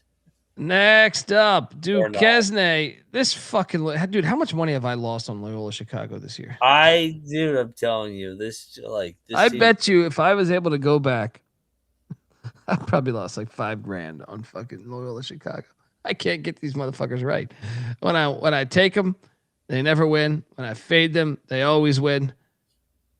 Hardest team to pick in college basketball. Hardest team to pick. What the fuck is this team? God. Unbelievable. Duquesne, big time win. And then how about this one, which we also went in on? Dayton, St. Joe's. So we're gonna get to George Mason in a second. Let's talk about this A10. St. Louis is running away with it. They're running away with it now. This is a curse for the goddamn league, though, man. Yeah, Mason's still one game out, so Mason could still. But that was a bad look. Yeah, but it's a bad loss for their at-large resume. Yeah.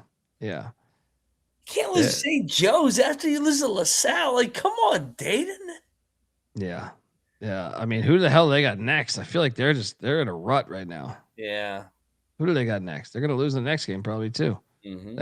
No, they're back at UD taking on Rhode Island, but they're at St. Louis next Friday, dude. They still have at St. Louis, at VCU, at George Mason, at George Washington, at Richmond left on the schedule. Good luck. Yep. They're gonna have to win the tournament. Good luck, Dayton. We ate shit there. Next up, Mason, Rhode Island. Did pick this correctly, though, as Rhode Island wins 74-65. It was really a lot closer. They had some points late, but wow. That's a bad loss. That's a bad loss. That's a gut-wrenching loss.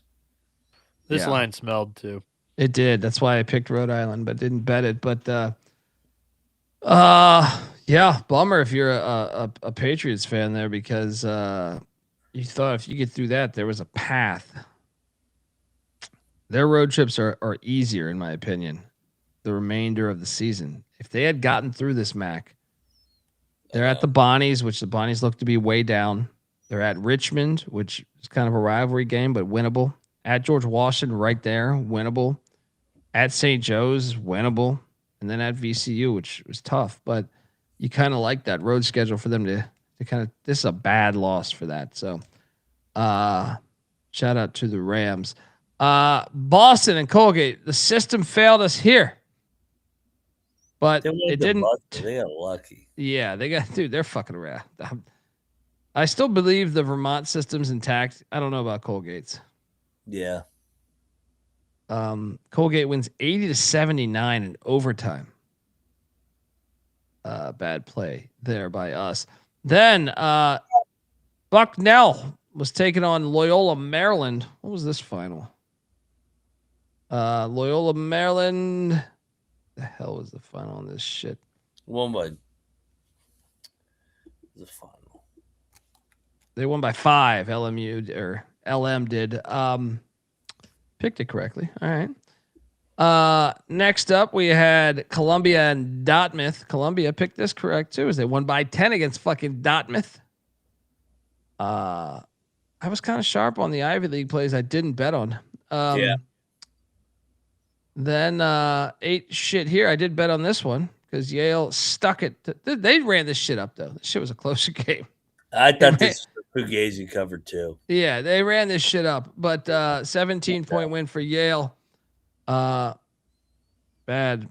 loss for Penn. And then Cornell picked this correctly as they stuck it to Harvard by 7.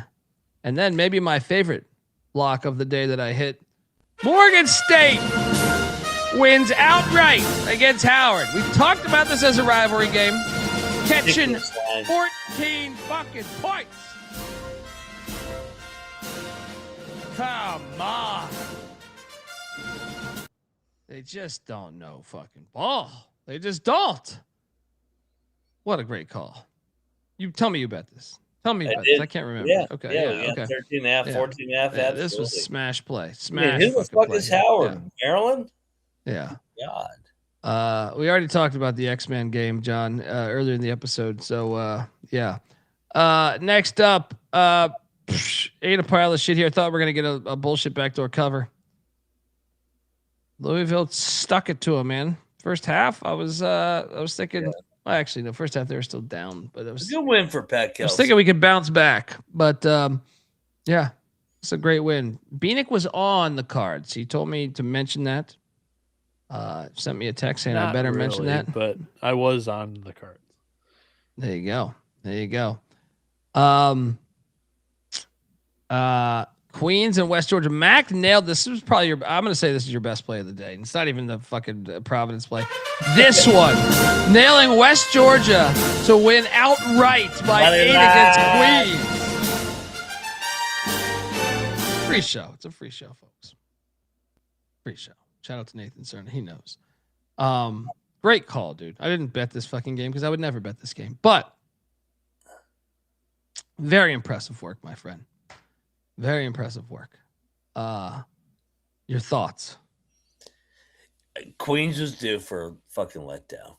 They finally they fucking got bit. West Georgia, nice win. At home here. Yeah. Next up we had this one. We had that one, by the way. Yeah. No one had that one. You're right. Tennessee Tech covered this one. Didn't bet this, but we did pick this correctly, I believe. And then we also nailed Sela against the Nazis as they won by 6. So, I mean, we were hot, and even the games we weren't fucking playing.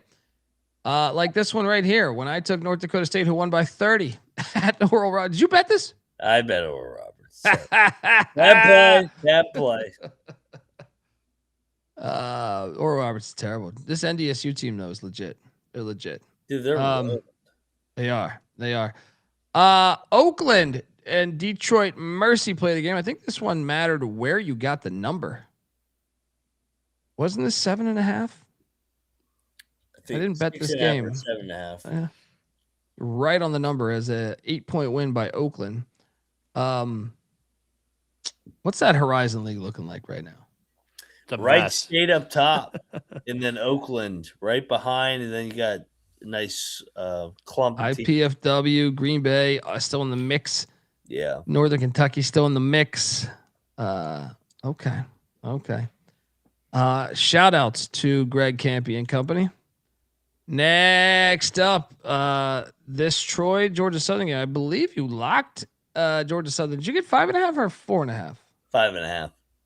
So you covered this horse shit. Yeah. I stayed away, but this is a big win for Troy because they're in first place of the Sun Belt. They're getting that 7-game bye. He's a good coach. He's a he good is. coach, and I guess they should just give him the NCAA tournament because they don't want to earn anything in the Sun Belt. Then one of our sharpest plays. Was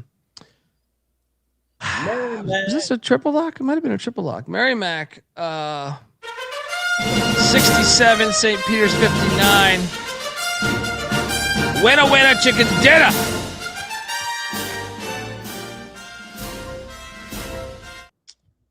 McIntyre, your thoughts on the Warriors who came out to play? Yeah, they punch him in the mouth, cruise in the second half. Good one for the Warriors. I should have bet this. I almost locked this up last night. No, it did go to overtime, but I felt like Jacksonville was going to win this game. And they did. 81-76. I almost locked this up last night, but I didn't. My apologies to my clientele. This next game, though, was brutal. As someone that had a large wager on Purdue. You fucking bums. Bro, you fuck. At least they lost outright. Illinois. Fucking short-handed. Keaton Wackler. 46. And yes, we did. Woo. I pushed back because Bieniek was saying he was injured, and I was saying no. I don't see him on the injury report. So we got hate on that. I know. What was that about? Like, I'm the one that validated that he's playing. Yeah. What a fucking game, though. What a fucking second half by the Illini. Did you guys see the Braden Smith thing? What's that? What, did he get hurt? He got hurt, and then one of the Illinois guys wanted to at least say sorry, and or maybe he was looking to help him up. It was either a handshake, like a dap, or help up. I saw it. And Braden Smith was like, "No, get away," and then just continued to hurt. But I don't know. I don't know how serious that was. Dude, I was afraid at first it was Achilles. I was like, God damn! If Braden Smith got injured with an Achilles, that would be brutal. I was just about to ask you about this. So I normally like to fade Illinois in March. Is this the best team he's ever had? Yeah. Dude, they're talented. They make shots. They're athletic. And they're also 40. Yeah, and they're foreign. They're old. They're old. They're old. They didn't even have Boswell today. Purdue's going to get God in the tournament, Bieniek. They're not athletic enough again. Their defense also is. Yeah, their defense is. Yeah, they don't guard. They got no athletes. Oscar Clough is as athletic as me. Come on, move. Yeah. Dusty, I didn't even watch that shit. I couldn't even watch it. Just see the fucking news. You're just like, oh fuck. I can't. It puts you in a bad mood. You see someone. It's like the Charlie Kirk shit or something. It's just anytime you see.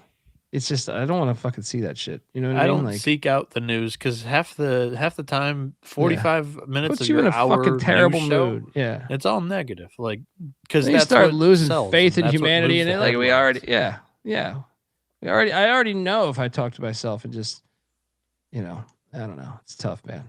It's tough. Love and condolences to his family and friends. Next up, Iowa State. I bet Oklahoma State needs shit here. I like Ballard. This place was lit, by the way. Dude, Iowa State punch him in the mouth. Yeah. Just 30-3. 50 to fucking 10 or something at halftime. What the fuck was the score? I was like, oh, I was like, God, Iowa State when they Yeah. make shots, they're gonna be Yeah. hard to beat. Yeah. Bad play. That was my worst play of the day, by the way. Next up, you ate shit here though, buddy. I had the discipline to stay away from these buffs. UCF and Johnny Dawkins go in there, win by 9. They're a tournament team. Yeah. That's a good win. Like that's not. It's going to be a Q1 win, I think, because it's they're in the top 75, and good for UCF. They have emerged as a 7th place team in the Big 12. Very good coaching job. I'm glad to see Johnny Dawkins, man. He's a good guy. I like Johnny Dawkins. And next up, we have you ate shit here too. I stayed away. Oh, fuck these Spiders. I'm tired. Richmond sucks. I moved out of there. Fuck that city. I told you, instead of you throwing that money at Richmond, you should be backing my No Limit Soldiers, who covered by a half a point today. And a good day to you. They say I look like the No Limit Soldiers over there. Well, if they keep cashing, I might dress like that shit. All right? Oh, man, I got lucky as fuck here. I got lucky as fuck here. I mean, it was an 8-point game at halftime, but I mean, I got very lucky here. Shout out to the Privateers and shout out to McNeese. Next up, Tennessee State, Lindenwood. Tennessee State, of course. Time I don't bet on them. They win. Of course. Bounce back at Lindenwood. Good win. Yeah. Picked Lindenwood, but did not bet that game. Kent State, Eastern Michigan. You piles of shit.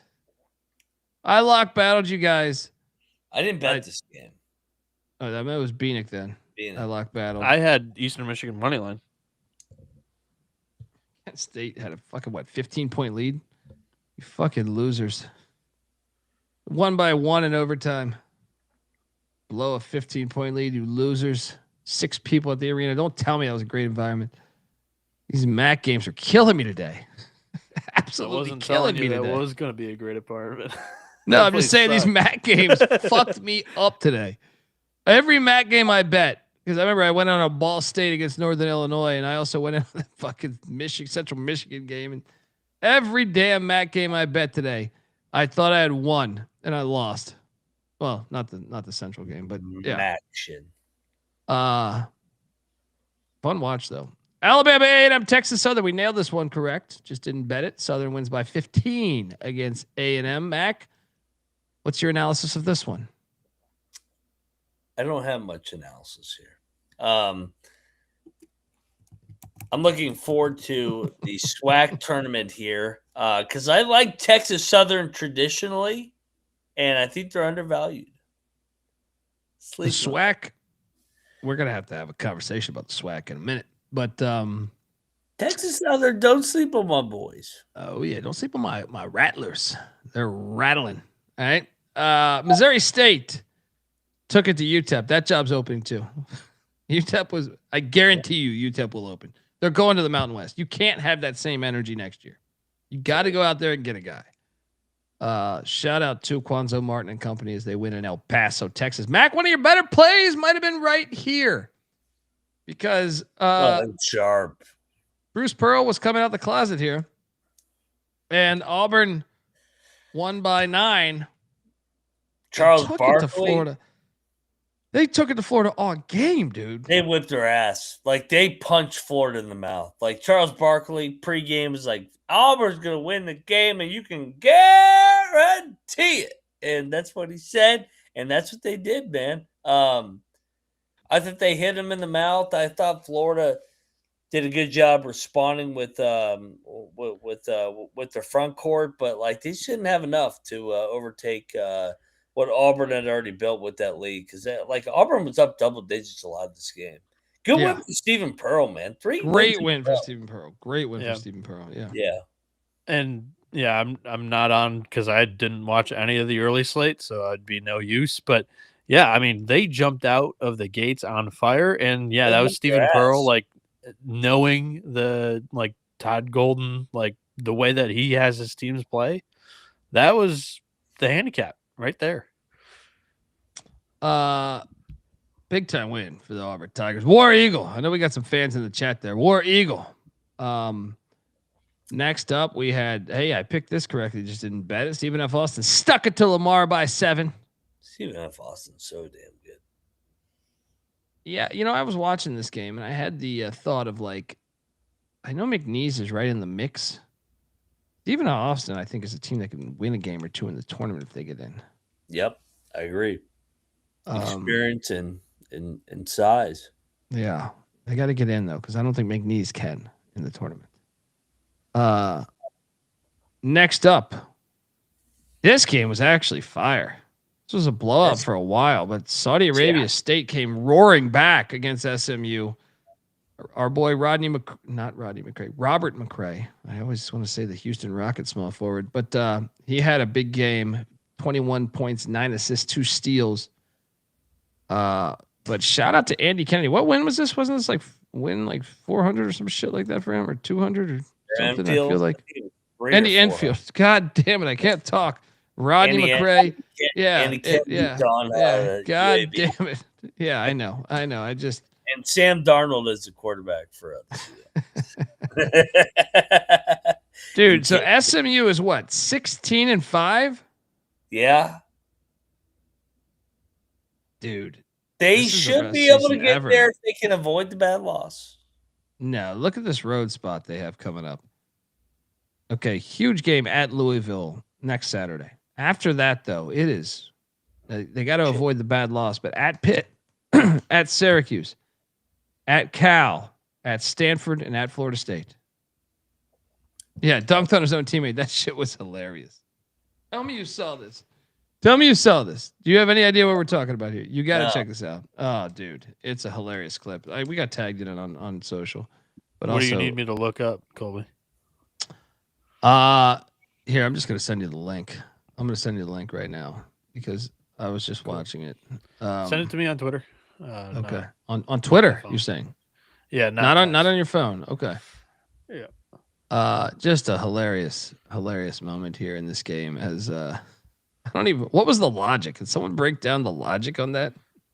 Why? But shout out to SMU. Here. Actually, this is the actual still photos. There's a video out there too, but hold on. What's your Twitter handle again, dude? At no OB77. Why is it not coming up when I search, dude? You fucking stealth mode? Not trying to be. If I got shadow banned, that's a tough time to be shadow. I still sent it to you. I got it in there, but all right. Yeah. But hold on. I'm sure if we do this, I'm gonna send you another one because this shit was really funny. Where is this clip? Huh. I searched SMU dunk and that was not one of the top plays, which is weird because I felt like I watched this. So you sent it to me? I tagged you in it on Twitter. Oh. A still photo, but there's a video of it. I saw it earlier. I don't know where the fuck it is though. Weird. Anyway, yeah. But yeah. Shout out. Dude, why do you get removed in this? I don't know. Where can you hear me? Where are you going? Yeah. That's weird. What's going on? Maybe this room. Yeah, click on that shit. But there's someone shared the video, but it was pretty fucking hilarious. I didn't see this. He goes like out of his way. His own guy. Well, dude, and he just jumps like completely out of his way. Like it's even funnier when you watch the video. But yeah, you get a chance, load that up. Search for that dunk. Search for that dunk in the meantime, since you're playing God. Shout out to SMU though, man. Magical season there. I ate shit right here. I went in on these Denver Pios, and they lose outright by 7 to North Dakota. You bum ass team. Yeah. Man. Bad bet. What am I thinking? The Mount drilled Rider by 10. We should have bet the Mount. Wasn't it 9.5? And then Memphis job. Who's getting the Memphis job, Mac? Who's getting the Memphis job? Me. I mean, they got to get somebody over there. What the fuck was this? We ate shit on Memphis again. It's officially open now. Yeah, it's officially open. I'm trying to think who would kill it there. Who would kill it at Memphis right now? Trying to think like a SoCon coach. They kind of all got not going for a SoCon coach, my friend. That doesn't win the press. They got money. They got money. I don't give a fuck what wins the press conference. Penny sucks. Well, yeah, I know. I'm just saying, like, you can get better than Penny by winning the press conference, I think. Because Memphis isn't going to bring in Buckyball, for example. That's not. Well, they should have. They should have. Could they get St. Louis coach from Indiana State? Why am I drawing a blank on his name? Shirts? Yes, Shirts. Yes. Could the money win him over there? I think so. The money, yes, but I don't know if the fit would be right. I want to know who you give me a name that you think could end up there. What the fuck is going on, by the way, on this thing? Hold on. Yeah, check this out. This shit is great. This shit is great. So YouTube.com/The College Experience. This shit is hilarious. Yeah, go bring it back. Bring it back. I or is will. it okay? Yeah, it'll loop. Look at this. He stole the So alley-oop he thought pass, the alley-oop was coming. His teammate's reaction is great. Would you wear a Saudi Arabia shirt? A Saudi Arabia state shirt? Says Budweiser. I happen. Colby's got one. Wearing one right now, actually. No. Right here. Right here. Saudi Arabia state shirt. Right there. Right fucking there. So yes, I answered that question. What a great fucking highlight, by the way. That's fantastic. It is fantastic. That is fantastic. What about Tony Skinn? I see. I was thinking that too, but I think he's going to get a better gig.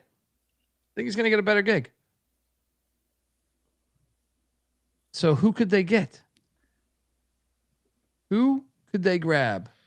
And Bieniek, since you're playing God, you probably have the correct answer, right? Yeah, I'll try to look. Porter Moser? No, I was thinking strange that, fit, but I don't right? know. Yeah. Strange fit. He's not TMZ. Who got fired recently? That will get back in the game. Let me ask you this: If Charleston wins the CAA, will Mac get the gig? I don't think it's sexy enough, dude. No, I don't even know if he's had that much of a good coaching job this year. If that makes sense. I know. I agree with you. I'm just saying if you won it, I just think they want a name that's like a proven. It's like there's not much out there, unless like some of these coaches that retired got the itch again to come back into it. But I don't know. Bryce Drew at Grand Canyon. That's a decent one to throw out there. I could see Bryce Drew from Grand Canyon, maybe. Right? Anyway. He should hire Tubby. He's like 90. It was a joke because they fired him. I know. Yeah. But you guys may disagree with this just because he's in a good spot. He's at his alma mater, and I hate when people bring up guys that are at their alma maters for potential coaching jobs. But Shaheen Holloway fits. Well, the Big East about to have a shit ton of money, right? Not gonna leave the Big East, yeah.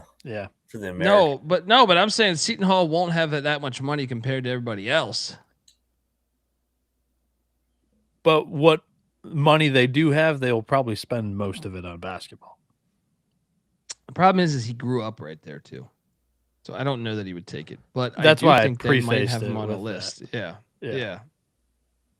What about Travis Lexington Steele? He's getting the Cincinnati job. All right, then what about Calhoun? Calhoun would make sense in Memphis. Either way, that's You a think- polar. polar opposite from Utah State, 100%. Yeah. You think Lexington Steele's gonna get Cincy after? Mm-hmm. Really? He'll play both sides of that. There's some family ties there. Oh, okay. Yeah. What about John Gross? I don't know if John Gross could get fucking Memphis. What if Doesn't Forbes make got canned at Wake? Could he go to Memphis and be He good? would fit Memphis all right. But I don't know that they would want that because I think they want to splash higher because they're trying to Yeah. get to the Big 12 or the ACC. Yeah.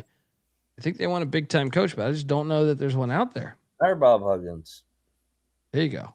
There you go. Next up, we lost money here with Mo Williams because they got obliterated by paging Dr. Bradley. Doc Bradley, this is what I'm talking about. The hate from Mac.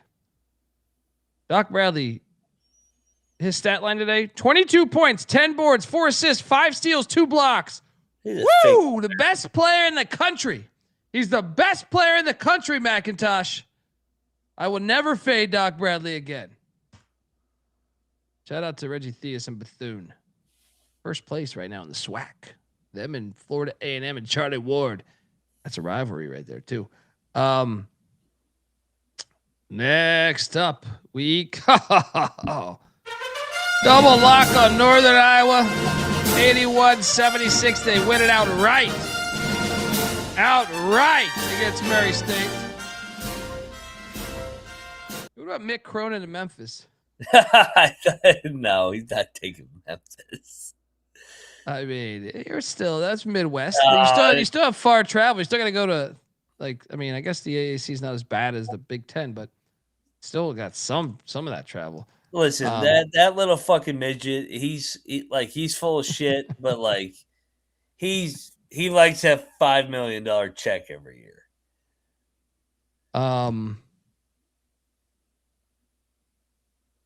Trying to think who else could get that. I'm over here working and digging, but fucking Penny will probably get another year. No, he won't. No. They're trying to do a big campaign for this shit, dude. They're trying football and basketball to figure this shit out. Air Force and Boise won by 1,000. Yeah. Didn't bet this. I think I picked Air Force actually.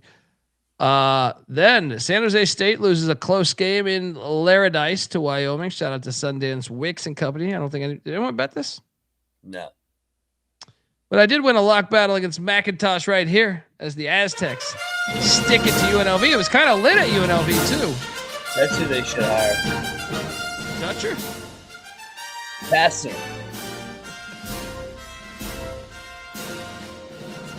Bring him back. Calipari too. Passer actually was not bad at Memphis. He was not good either. He's way better than Penny. Okay, it's not really saying. I don't know about way better, but he was better. No, he's way better. But he also got the coattails of Calipari shit. I don't think he'd be good at Memphis. I don't think he's a good coach. I don't think he is either, but I thought he kind of got. What about Leon Rice? At Memphis? No one's out here. No. Dutcher? Could they pay up for Dutcher? No, he's gonna stay in San Diego. He's too old, right? Yeah. I've got 2 mid-major guys. Again, I don't know if Memphis wants a mid-major guy. I think they want to swing big. Are you going to say Conkle? No. Okay. Josh Schertz. And the other one I just mentioned Shirts. Did you hear me at the beginning of this? Well, and the other one is Takeo Siddle. Chat's mentioning Rod Strickland too. I mean, it's not the worst thing in the world. They already have an NBA coach. I don't know if they want to go that route again. What about Gerald Gillian? I think they probably want a guy that's got some experience at a big league. Yeah, Frank Martin. Frank Martin to Memphis. You win the MAC and maybe, right? Shout out to the Aztecs. They're waking up before our very eyes, by the way. I know they lost at Grand Canyon, but I was actually kind of impressed with them that game. UNLV sucks. Next, the Mexicans drilled. They went into the CVS and just completely shut that place down, 1-17. Yep. They invaded that place. Those Mexicans. Corpus Christi stuck it to IDub. I think I picked this incorrectly. Did not bet this. And then I want a flag on the play here. Wasn't this game canceled yesterday? I thought it was. I wanted to bet this game with Rice and the points, and I thought this game was canceled. Didn't they announce this game was canceled? They announced it was canceled, and they go, "Oh yeah, we're gonna play it now." It's like, what? This sucks. I would have hit because I would have bet Rice. Tulsa wins though. Circle of Trust though. I did go in on UC Davis.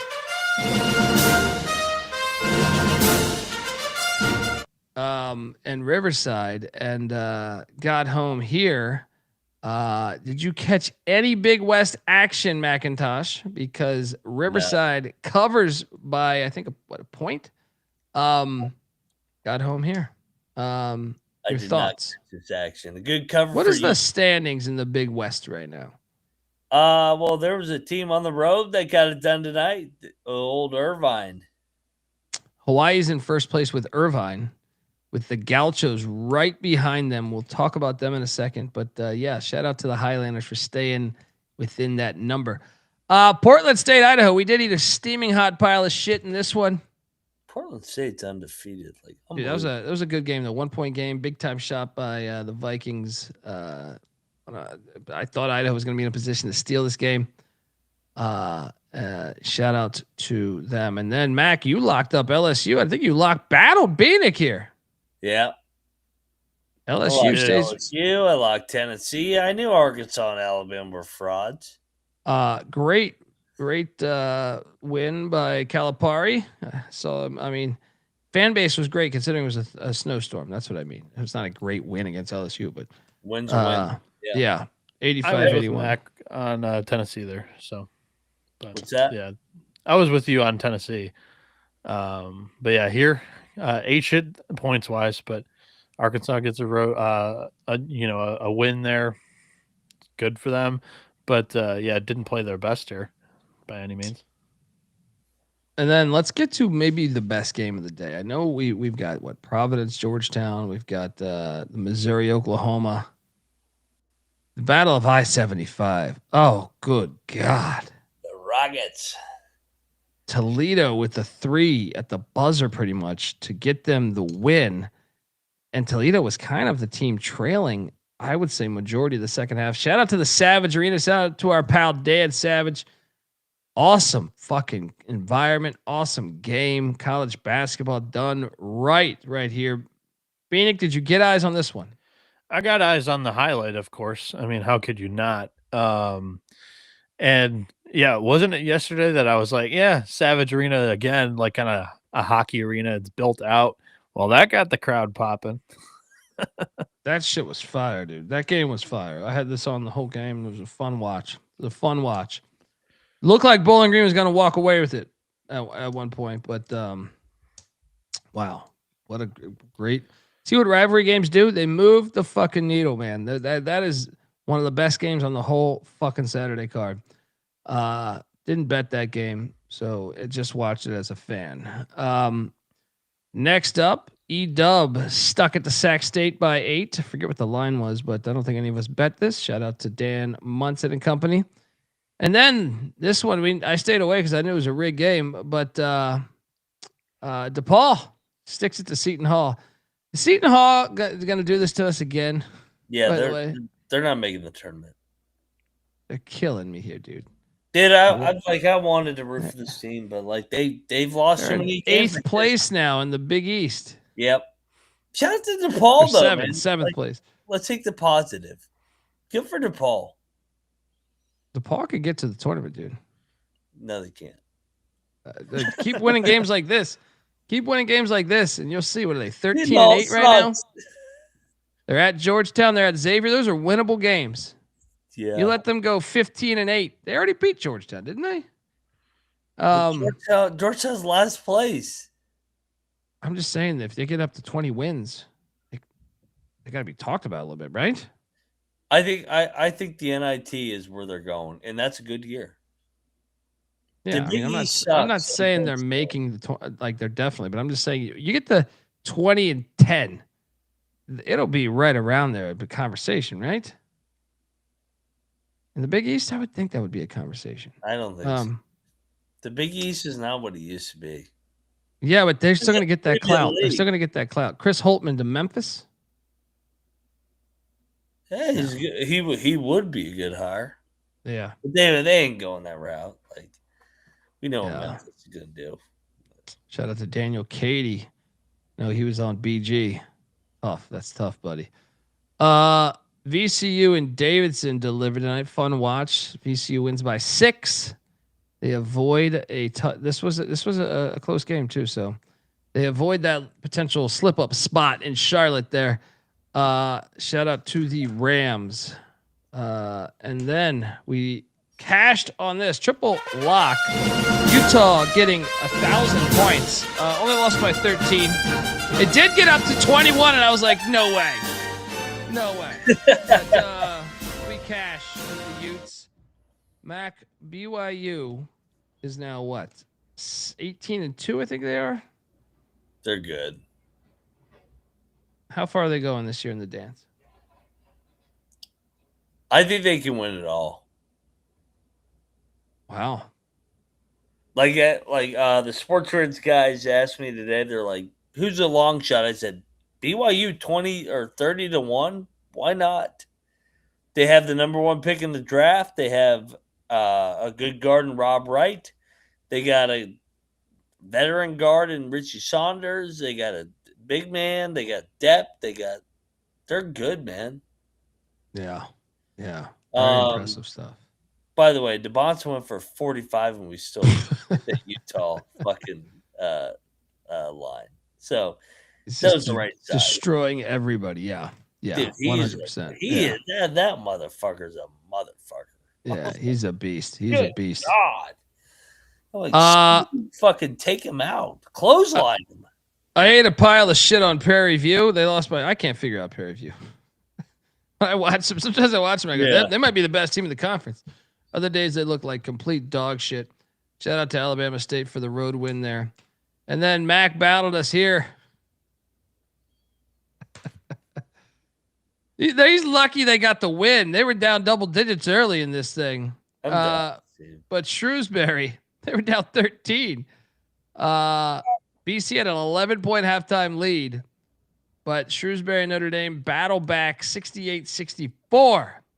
The Irish get that win, that much needed win. Mac, your thoughts on the matchup here? None. Notre Dame sucks.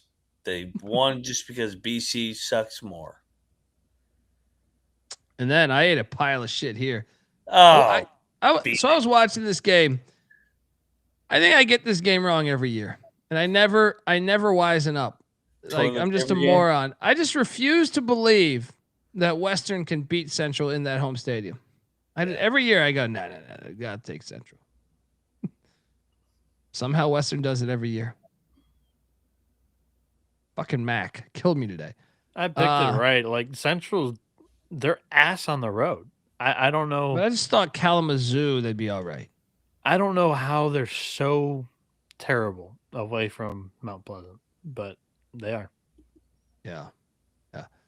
Shout out to the Grizz for covering against Idaho State. Definitely picked that game wrong. Didn't bet that. And then shout out to us for locking up Northwestern. They stayed within the number. Covered against UCLA. UCLA wins by 7. Mac, your thoughts? Was it a travel spot issue? Why UCLA didn't play well today? I don't know. This next one was the worst. Baylor's terrible, dude. They're a terrible team. It's great. Fuck them. Fuck them in that NBA. Yeah. That was the best part about tonight is both teams lost. Alabama. TCU wins by 7 against Baylor. I had this as a pretty large wager, so I was pretty pissed off. But yeah. Keep sending those NBA guys. Yeah. Wazoo stuck at the Pepperdine. Picked this game correctly, but Pepperdine they lost by 16 there in Pullman. None of us bet that. And then we did lock up this one. Put out an APB on Pablo. On the money line, they hit against Southern. Appreciate.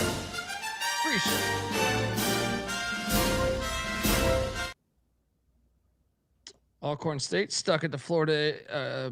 Florida A&M stuck at the Alcorn State. Even covered the 7.5. Charlie Ward doing a good job down there. Maybe that's the next Memphis head coach. No, right? you know what? Speaking of SWAC, Tony Madlock played at Memphis. Ooh. I was scrolling through Memphis circles online, and they actually kind of like Penny only because they know he's not going to use the job as a jump seat to like a bigger program. So okay, if you're looking for a former Memphis guy that wins, I mean, a Madlock's SWAC guy, I don't think they end up pulling that trigger and going to get him. Like same thing with all the SoCon coaches that we're having ideas about, but that's a Memphis guy that's having success. Penny's gonna get another year. Watch. Probably. They're gonna win the tournament. They'll lose the tournament final, and they'll be like, "Oh, we like the fight we saw down the stretch." Yeah. Next up, oh dude, man, this was a brutal beat for us, man. We had 8.5 in fucking Manhattan. They lose by 9. Man, tough loss there. I also took Cal Poly, and they just got completely obliterated. I can't figure out Cal Poly anymore. I'm out. 8 shit on this one as Fullerton wins by 15. Fullerton, great story going on in the sport. They're playing well, the Titans. Yeah. Then a double lock of Canisius at 10.5 points. What the fuck are they doing here? Canisius loses by 6. This is like a 2-point game with like a minute and a half left. 10.5 in this league is a fucking joke. Mac, your thoughts on us nailing this Golden Griffs team? The old Canisius and Niagara came through today. Oh yeah, foxholes were nice. How about this one too? Santa Barbara's turned that corner as they go into the pyramid and stick it to Long Beach State. Santa Barbara's turning that corner, man. Turning that corner. Also, Lehigh covers against Lafayette. Lehigh's hot right now, dude. Where the fuck did this come from? Lehigh's playing good ball. I don't know where this came from. I don't know what's going on in this sport. Nowhere. But stacking the money, I'm sure is happy with his engineers. Then we had pick this one. Got this one. Pacific over Seattle. What was the final score? It was 2? It was 2? Yeah, 56-54 in a rock fight. Shout out to the Tigers. That'd be a shootout. Yeah. Also, the Save Mart Center burned us tonight as Bryce Drew stuck it to. They didn't get Wahlberg after all. Has Grand Canyon turned the corner, McIntosh? They definitely had big home wins back to back, and now they get Fresno. I think they have. Bryce Drew is doing a good job here. And then get this Northern Colorado shit out of my face. What is wrong with this team? What is wrong with this team? Seriously, broken. Investigate. I mean, go to Flagstaff and lose. Come on. I mean, what the fuck is this shit? It's unbelievable. This game really pissed me the fuck. Unbelievable. Like fucking. Then Omaha and UMKC. Omaha won by 1,000 against UMKC. We probably should have bet that. We didn't. I picked it correctly. And then I fell asleep during this game, but I won money because I had Cal Baptist. Shout out to the great Rob Donaldson for alerting me and reminding me that this game is awesome. So I was asleep. Dominic Daniels went for 47 fucking points tonight. Dude, little lefty. onions. Bucket. Good God. He's Good fucking good. He's God. fucking a motherfucker, that motherfucker. Shout out to Baptist. Huge win in the conference. But I took all that money and I looked at the next game and I lost. Because Cal and Madsen said, this is my house. I did that terrible dance that set white people back 500 years. And this is our court, my court. Cal goes into the fucking farm, Palo Alto, California, and wins outright 78-66. Is Cal going to dance, Mac? No, I don't think so. Their resume's not good enough. Do you think Mendoza dances and thanks Buddy, Cal? their resume has wins over North Carolina and UCLA. Yeah, but how about their losses? Virginia Tech, Duke, Virginia, Louisville, Kansas State's the blemish. Yeah. Do you think Mendoza watches Cal and goes, "Oh yeah, I love Cal"? You remember his letter? You remember that's the one thing I hate. Yes. Like, dude, I was at the grocery Everybody's store. blowing Mendoza now, and I'm like, bro, I watched the motherfucker say, "I will never leave Cal. This is the best win ever for me, our program over Stanford." It's like, oh fuck this guy. I live close to within 15 minutes to the the golf capital of the US, or one of the golf capitals. Yes. And I go, so there's one grocery store I like to go to, and I go all the way over there for this grocery store. And I'm over there. I'm in the produce section, right? Remember our friends that let us know about the bus that burnt down? They sent me Yep. an IUPUI shirt or hoodie, right? Nice. I'm wearing, and they did it last year, but I'm wearing the IUPUI hoodie. And this woman comes up to me, not knowing that it's not Indiana, right? Because she sees it's bright red and it says but it's IUPUI, right? And she goes, this had a racist tone to it to me. It was love the team, great story, and their court. She didn't say Mendoza. She said their quarterback, he does it the right way, right? It was the tone that she used to say it in the and I was like, oh yeah, Mendoza, right? Did you see him go on the late night show?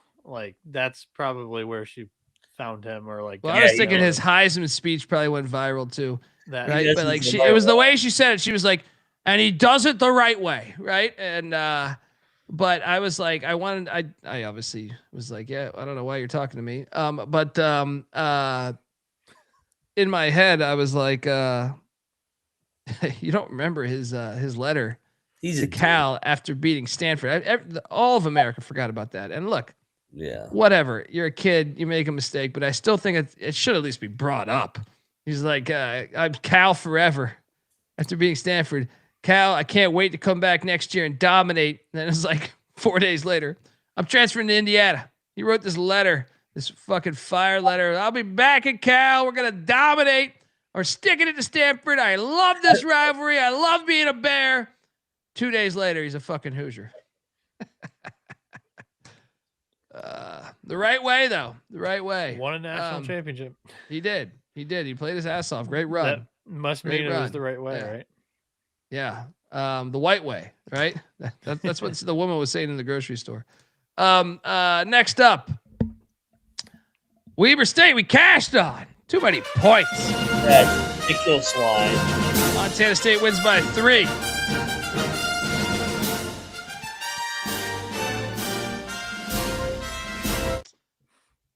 Yeah, didn't watch any of this one, but I was asleep. Weber. Back to being a cover machine. And then how about this lock battle win for Bieniek against Mac? I stayed away, but the Jayhawks. I wish I knew Peterson wasn't playing. I would have locked Kansas. Yeah. Yep. They're 8-2 without him. Yeah, they're better without him. What about Jerome Tang to Memphis? Why would they hire him? You got to be good at your current job to get another job. He's got that one Elite Eight run. That was Right? a miracle, dude. This is this beat down. Right? Kansas gonna fuck around and like go to the Final Four this year. Watch. They're like so under the radar, and I don't even know how good they are. Melvin Council is the best player in the world when Darren Peterson's not on the floor. Dude, he's an unbelievable. He had 12 assists tonight. And yeah, I mean, how many points do you have too? I think he had what do you have, like 20 and 12? 17 and 12. Dude, this with 7 boards. Like when Peterson's not it's hilarious. And then how about this? This next play was fire play called by us. Oh, they almost went out right. Yeah, triple lock on the Dons as they only lose by 2 at the Kennel.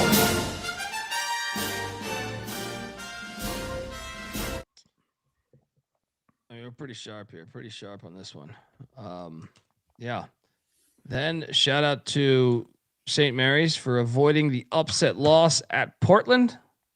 Didn't bet this game. They only won by 6. Shout out to Pilots, I think, for covering this. But that one smelled. Yeah, it did. Emotions. Then this one I still can't believe. The best team in America right now, as far as I'm concerned. They did it again, guys. Fucking beat down. 15-point win in Peoria. What? That never happens.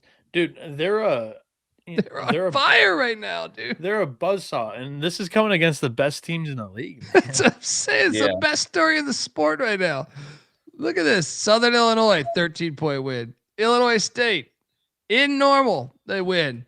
At Northern Iowa, big win. Drake, we said they're playing much better. No problem for UIC. Evansville, by 30, they win.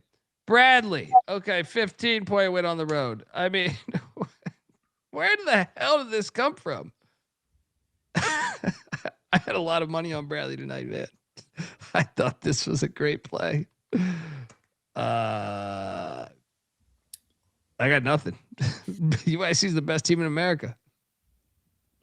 Beat her ass. Next up, we had Nevada, New Mexico. Didn't this go down as a push? I stayed away from this game, so I wasn't paying great detail to it. Yeah, then Mexico would get it. Fine. I think, for Eric Olin. Yeah, doing a great job, Olin is. And then Tennessee at Bama. I think you guys both locked up Tennessee. Yes, they went out right. Stick it to these Tide pricks with their fucking NBA players. Frauds. Alabama's a fraud. Nice hit, by the way. Nice hit. No balls.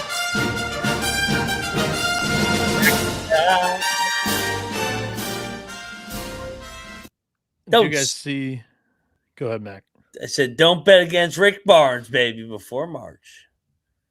Before March. Did you guys see the social media post that Tennessee had when they posted the final score? No. What did it say again? It tagged what's his face, Bediako's G League team, and said, "You're next." There you go. That shit's just a joke. Like I saw him out there, and I'm like, "What the fuck are we doing?"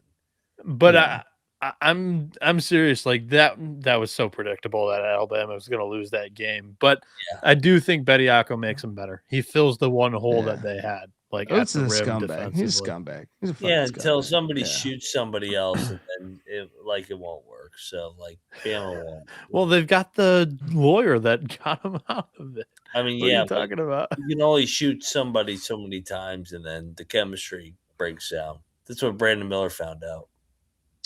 Dixie State during the Final Four run. They didn't go to the final. What Final Four? Brandon Miller. Didn't they go to the Final Four? They went to the Final Four. Brandon Miller, the year after. Brandon Miller got his ass beat by San Diego State in the Sweet 16. Yeah, you're right. They went to the Final Four the year after that when they got rid of that dude. Yeah. Mark Sears got him there. Yeah. Guys, this game was fun. I had this on for a little bit. Utah Tech wins by 11. Yeah. What? Who? Dixie State. I'm sorry. My apologies to my clientele. How about this backdoor cover? We had no business covering this. This was a blowout. We covered. Huge couple possessions with a minute left by San Diego as it hits. When I turned this game off, it was like a 25-point game. Yeah. Dude, they like final 2 minutes. It was like they went on like a 9-0 run or something. It was hilarious. Dude, this was the part of the night where I was actually watching basketball. I was at my TVs, and I'm like, and of course, one of the games that I was watching and locked in on, it's no longer a contest. It's like, damn it, dude. I missed all of the great action. Can't wait to watch it on demand. There you go. And how about these anteaters? I believe McIntyre locked up Irvine as they went into Let's go. San Diego and won there 61-59. They're now tied for first place in the Big West game. Yep. And What then about the next bum? His next team. yeah, The Bieniek next wins a lock bum. battle against us. Hey, I was just tracking the definition of foxhole throughout the night, and I wanted to use it on a game, and I picked this one, and it came through. Arizona State, foxhole spot. Where Bobby the fuck Hurley. is the Cincinnati foxhole? It's been a foxhole for 5 years. Fucking bum ass fucking team. Wes Miller, this fraud ass fucking bullshit team. This team sucks. What about Bobby Hurley in Memphis? What about Wes Miller in Memphis? Oh man. Fuck Cincinnati, a bum ass program. How did you not win that Yeah. game? You were out there. You didn't even have to travel, according to Mick Cronin. You wanna know the one other name that I was able to pull from, like, he could jump from a power job. I could see it happening, power job to Memphis. Chris Beard. His name's been floating in all of the coaching carousels, and he's not jumped. Well, they have much more money to offer, I think. I mean, like Ole Miss, I don't think they But- care. I think baseball might even care. They might care more about than Correct. basketball. Basketball money, Memphis has it, so. Yeah. Yeah. He ain't leaving Ole Miss for fucking Memphis. And final game of the night was Hawaii 89, Northridge 68.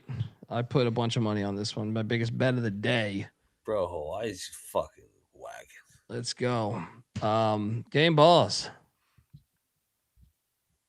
Bieniek, why don't you lead the way since you're playing God? It's just because I didn't watch 95% of the games in it. Keaton Wagler, just individual game ball. I thought he was not 100% last night. Yeah. Fucking Yeah. comes out and drops 46 on Purdue. Holy Shout out to moly. Angelo Graham giving us $10. He's a local driver in Birmingham. Hey, dude, stay safe if you're out there on those fucking streets, brother. Yeah. Love listening to you guys. Go SEC. I mean, you got to say go SEC as a Auburn fan. Look, I love you, bro. Thanks for the donation. War Eagle, man. But it just If gotta he root for the listens whole to us, conference there. But he knew he was going to get a rise out of us if he listens to us. I'm joking, Angelo. Dude, Angelo, send me a DM on Twitter at DColbyD. We're gonna send you some fucking gear, bro. All right, send me if you're on Twitter, if you can, at DColbyD. And we're gonna send you some gear, dude. But stay safe, brother.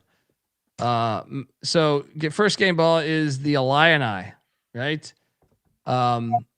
Mac, where are you going?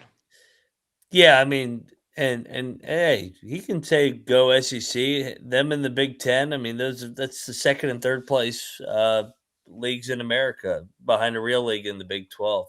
I will go Texas Tech beating Houston. Like that's a hell of a win. That finally get this, or they get the split this year, back-to-back years, and they should have beat him a couple weeks ago. Good win for Grant McCasland and company. The Tar Heels. My money line play of the day. They go into Charlottesville, stick it to those tiki torch lighting wannabe private school pussies. Shout out to the Tar Heels, 85-80, getting it done, down double digits too. Gut check game to come back and get that thing done. Bieniek, back to you. This team deserves a game ball. I'll hopefully let Mac take it, but it is a 135 game slate, so I don't know if that's a guarantee. But I will. If Mac I'll doesn't give it do to the him. next one, I'm gonna go crazy. Like, Yeah. Okay. yeah. Wait, no. There's two of them that Mac should. I'll take the less obvious one then. West Georgia. Yeah, there you go. Now, shout out to the Wolves' recent team up to the D1 level. Big time win outright against a team that was currently in first place. McIntosh, if you do not make this layup, I actually was going to give it to Tennessee for a minute there. And then I go, wait a minute. That was at 7 o'clock. Let's rewind to noon Eastern where Ed Cooley goes back into the scene of the crime and they were sending death threats and all that bullshit. The points, money line. I don't even mind. I don't even mind the death threats. It's the Hitler thing.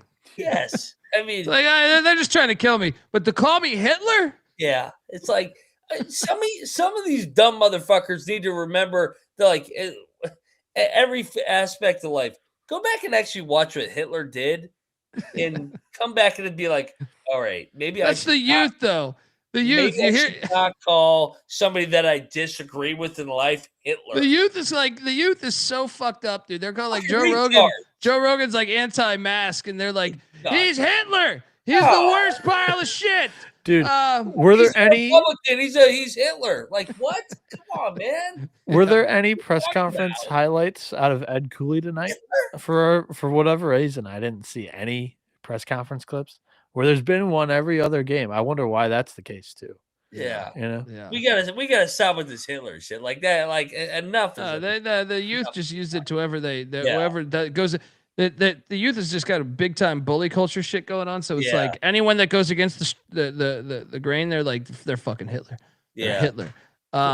Quit being a bitch and quit being a retard and fucking act normal. Like, good God. Like nobody's Hitler. Like, come on, man. Yeah. Good God. Disgusting. Ed Cooley. Yeah. Fucking go. There you go. There you go. Look, it's tricky here because the chat brings up Daniel Katie brings up a great point about Toledo winning the Battle of I-75. But I'm going with these UIC Flames. These UIC Flames. They won in the hardest place to win in the whole valley. And they won by 20, 15, whatever the fuck it was. Flame on. All right. Do we want to do 9? I mean, that was such a great slate. Yeah. Why don't you fire away? One more? Yeah, give Ed Cooley another game ball. I will give one to Auburn going into the swamp, knocking off defending national champs, and that was a big win for Stephen Pearl. Sure. Oh yeah. McIntosh. You got one more? Let's scroll down.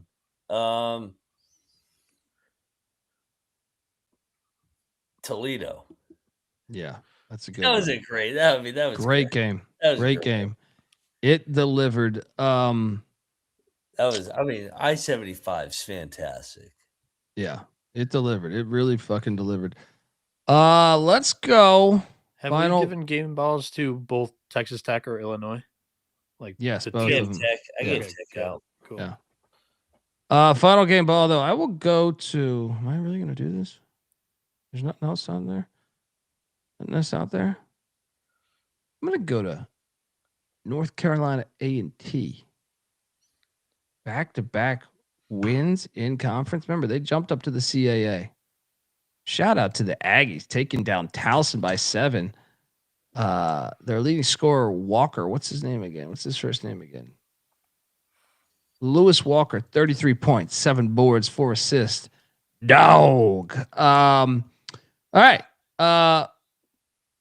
Folks, what to tell you that the college basketball experience is brought to you by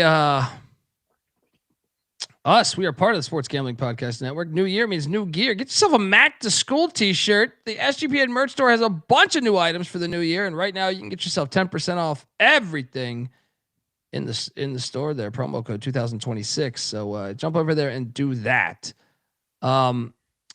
We are also brought to you by Avo. Yes, make more money betting sports with Avo. That's AVO. Avo is the best sports betting tool that helps you make a profit Every time you decide to place bets, they do this by spotting arbitrage and plus EV opportunities for you faster than the competitors. And these, look, they keep you organized all in one place. And if you're new to arbitrage betting, you're finding opportunities in the market where you can bet both sides to lock in a profit. These Patriot League games, these MAAAAAAC games have been just absolutely killing it on those things there.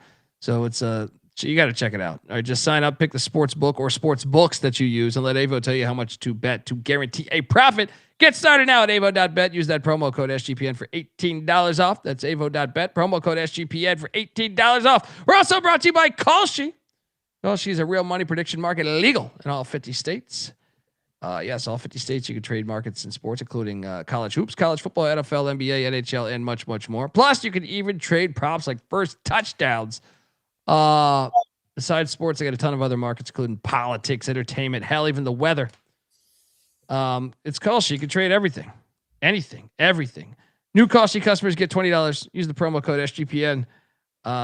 Once again, that's Kalshi, Kalshi, promo code SGPN. All right, here we go, fellas. We got just loaded slate. Can we just say flag on the play? I get it. We had a storm. I still say flag on the play. This thing is just garbage. What will be 4 or 5 games? 5 fucking games. See, you know what I hate about these TV execs? They try to shove the NFL down your throat. They try. I will not. Well, take the bait. None of them want to even try to compete against it. I don't even know if it's them saying we want to let NFL have it, but they don't even want to compete. I don't even understand it though, because like college football control a decent number. Now I know NFL is better, but like some of the like Thursday night they just punt. I'm sorry, but you can still get 2 games tomorrow. 2 games. Yeah, that's all it is. Thursday night college football. 3:00. They don't start till 3:00, and they're done by 9:30. Thursday night college football, they just punt on it, which was historically a college football day, and it pisses me off because I'm like, dude, it's like you put like whatever game there, whatever game you think, it's gonna still get like 2 million views, and on Saturday, a game between whatever, maybe it's 1 million views, but like a game between Colorado State and Tulsa is not going to get that many views on a Saturday. So like, I just don't understand it. Just go toe for toe. I want options. I don't want to watch that shit. Florida Atlantic's at South Florida, guys. This is a rivalry game. Shout out to Carlton for the slides. Always serving high heat there too.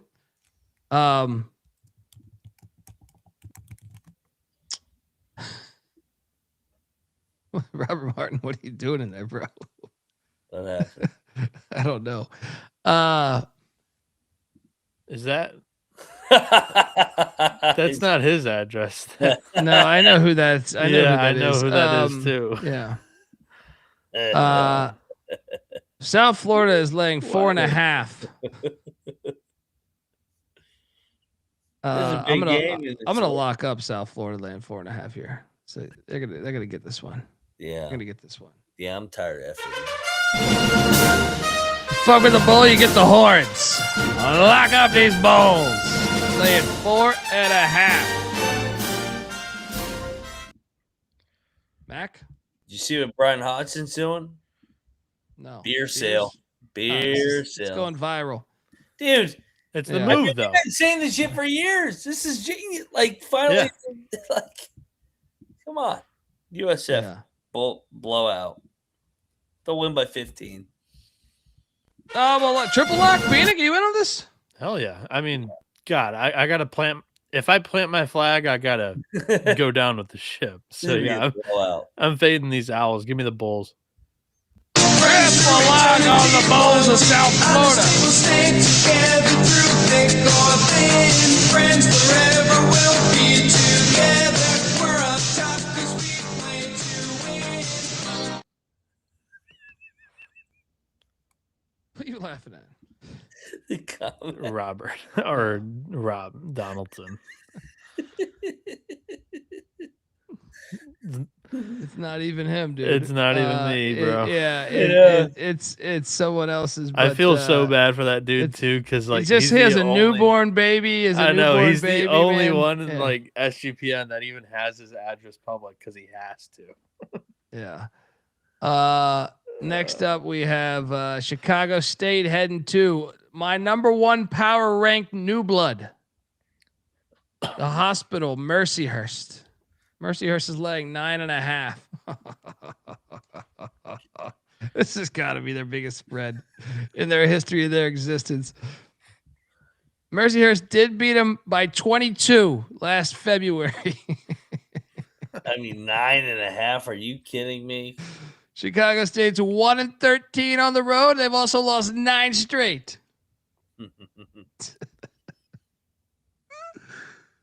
Oh man, we gotta lay it, dude. Right? I mean, Yeah, I'm like, I ain't fucking with this shit.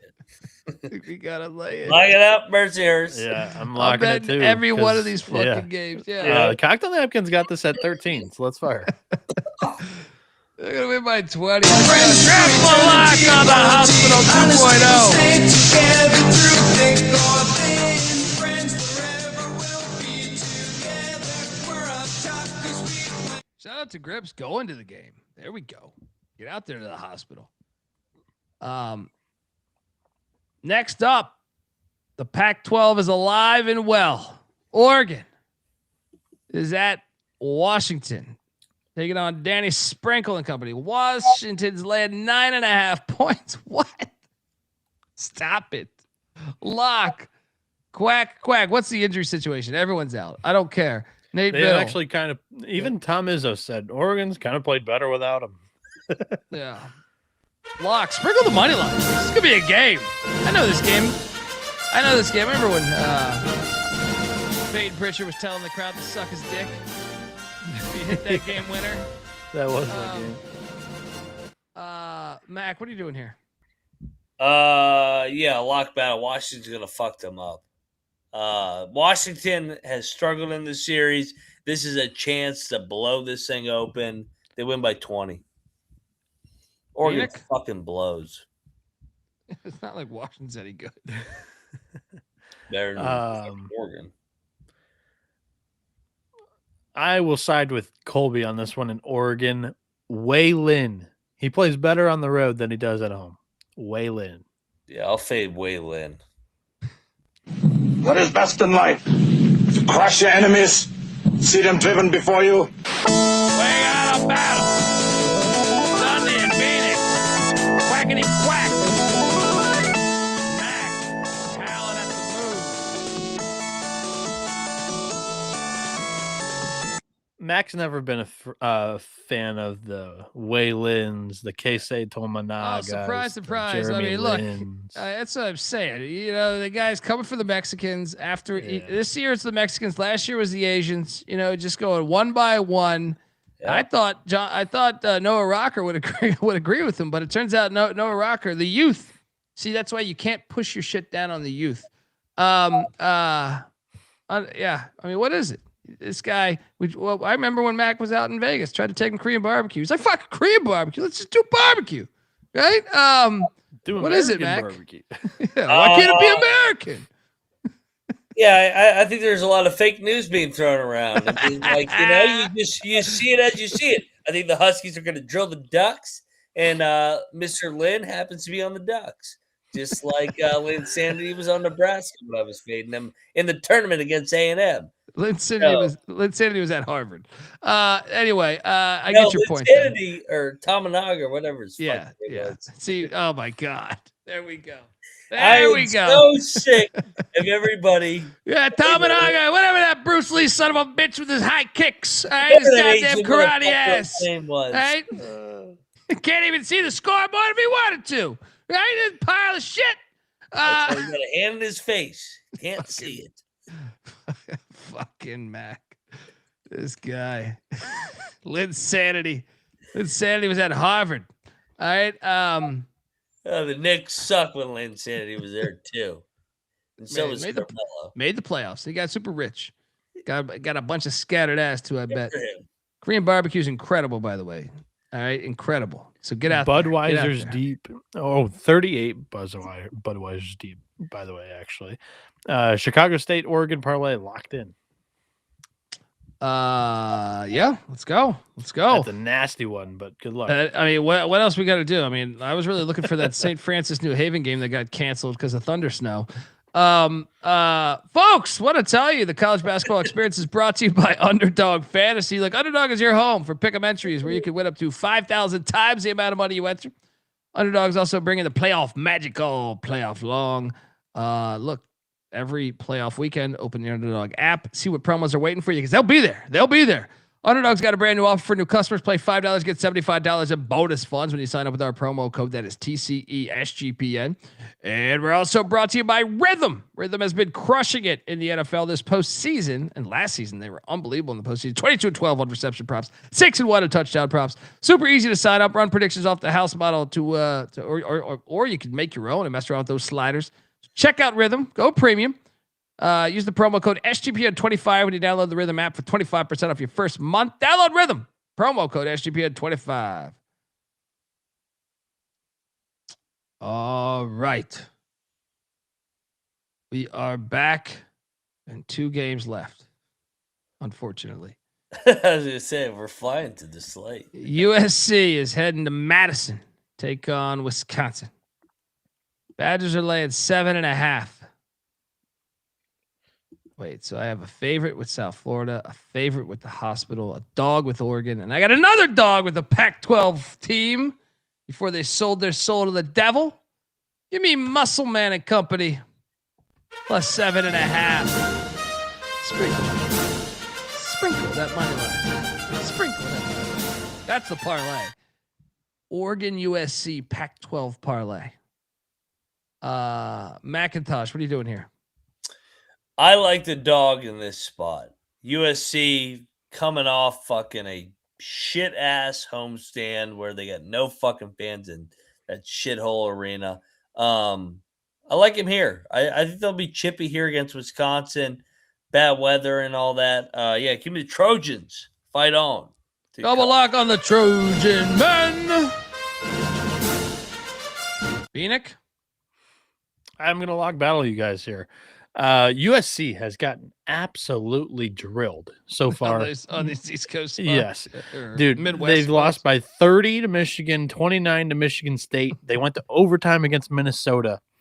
Now they head back out east, and they are playing Wisconsin, who's 10-1 against this spread, 7.5 in home games this season, with the only non-cover coming in outright loss to Purdue, who was the preseason favorite to win the league and still is a very solid team. So give me Wisconsin. I think they just buzzsaw right through USC here. Bieniek on the Badgers saying on Wisconsin. Dundee and Max saying fight on.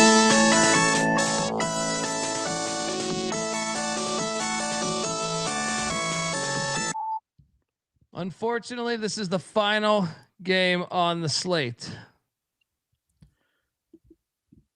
Southern Illinois, who's lost 4 in a row, heading to Evansville to take on the Purple Aces, who've lost 2 in a row. They're 1-9 in their last 10. Something's got to give here. I'll take the points because both of these teams are not in great form. I'm actually going to lay it with Southern Illinois, and I'm going to lock it. I'm going to battle you. Mac, what are you doing here? Yeah, I'll go a chalk favorite here. Give me Southern Illinois, Scott Nagy and company. They need this game like fucking blood. Trust the culture here. Let's go. We got a battle. Bieniek dealing out aces. Purple Aces. Dundee and Mac on the Salukis.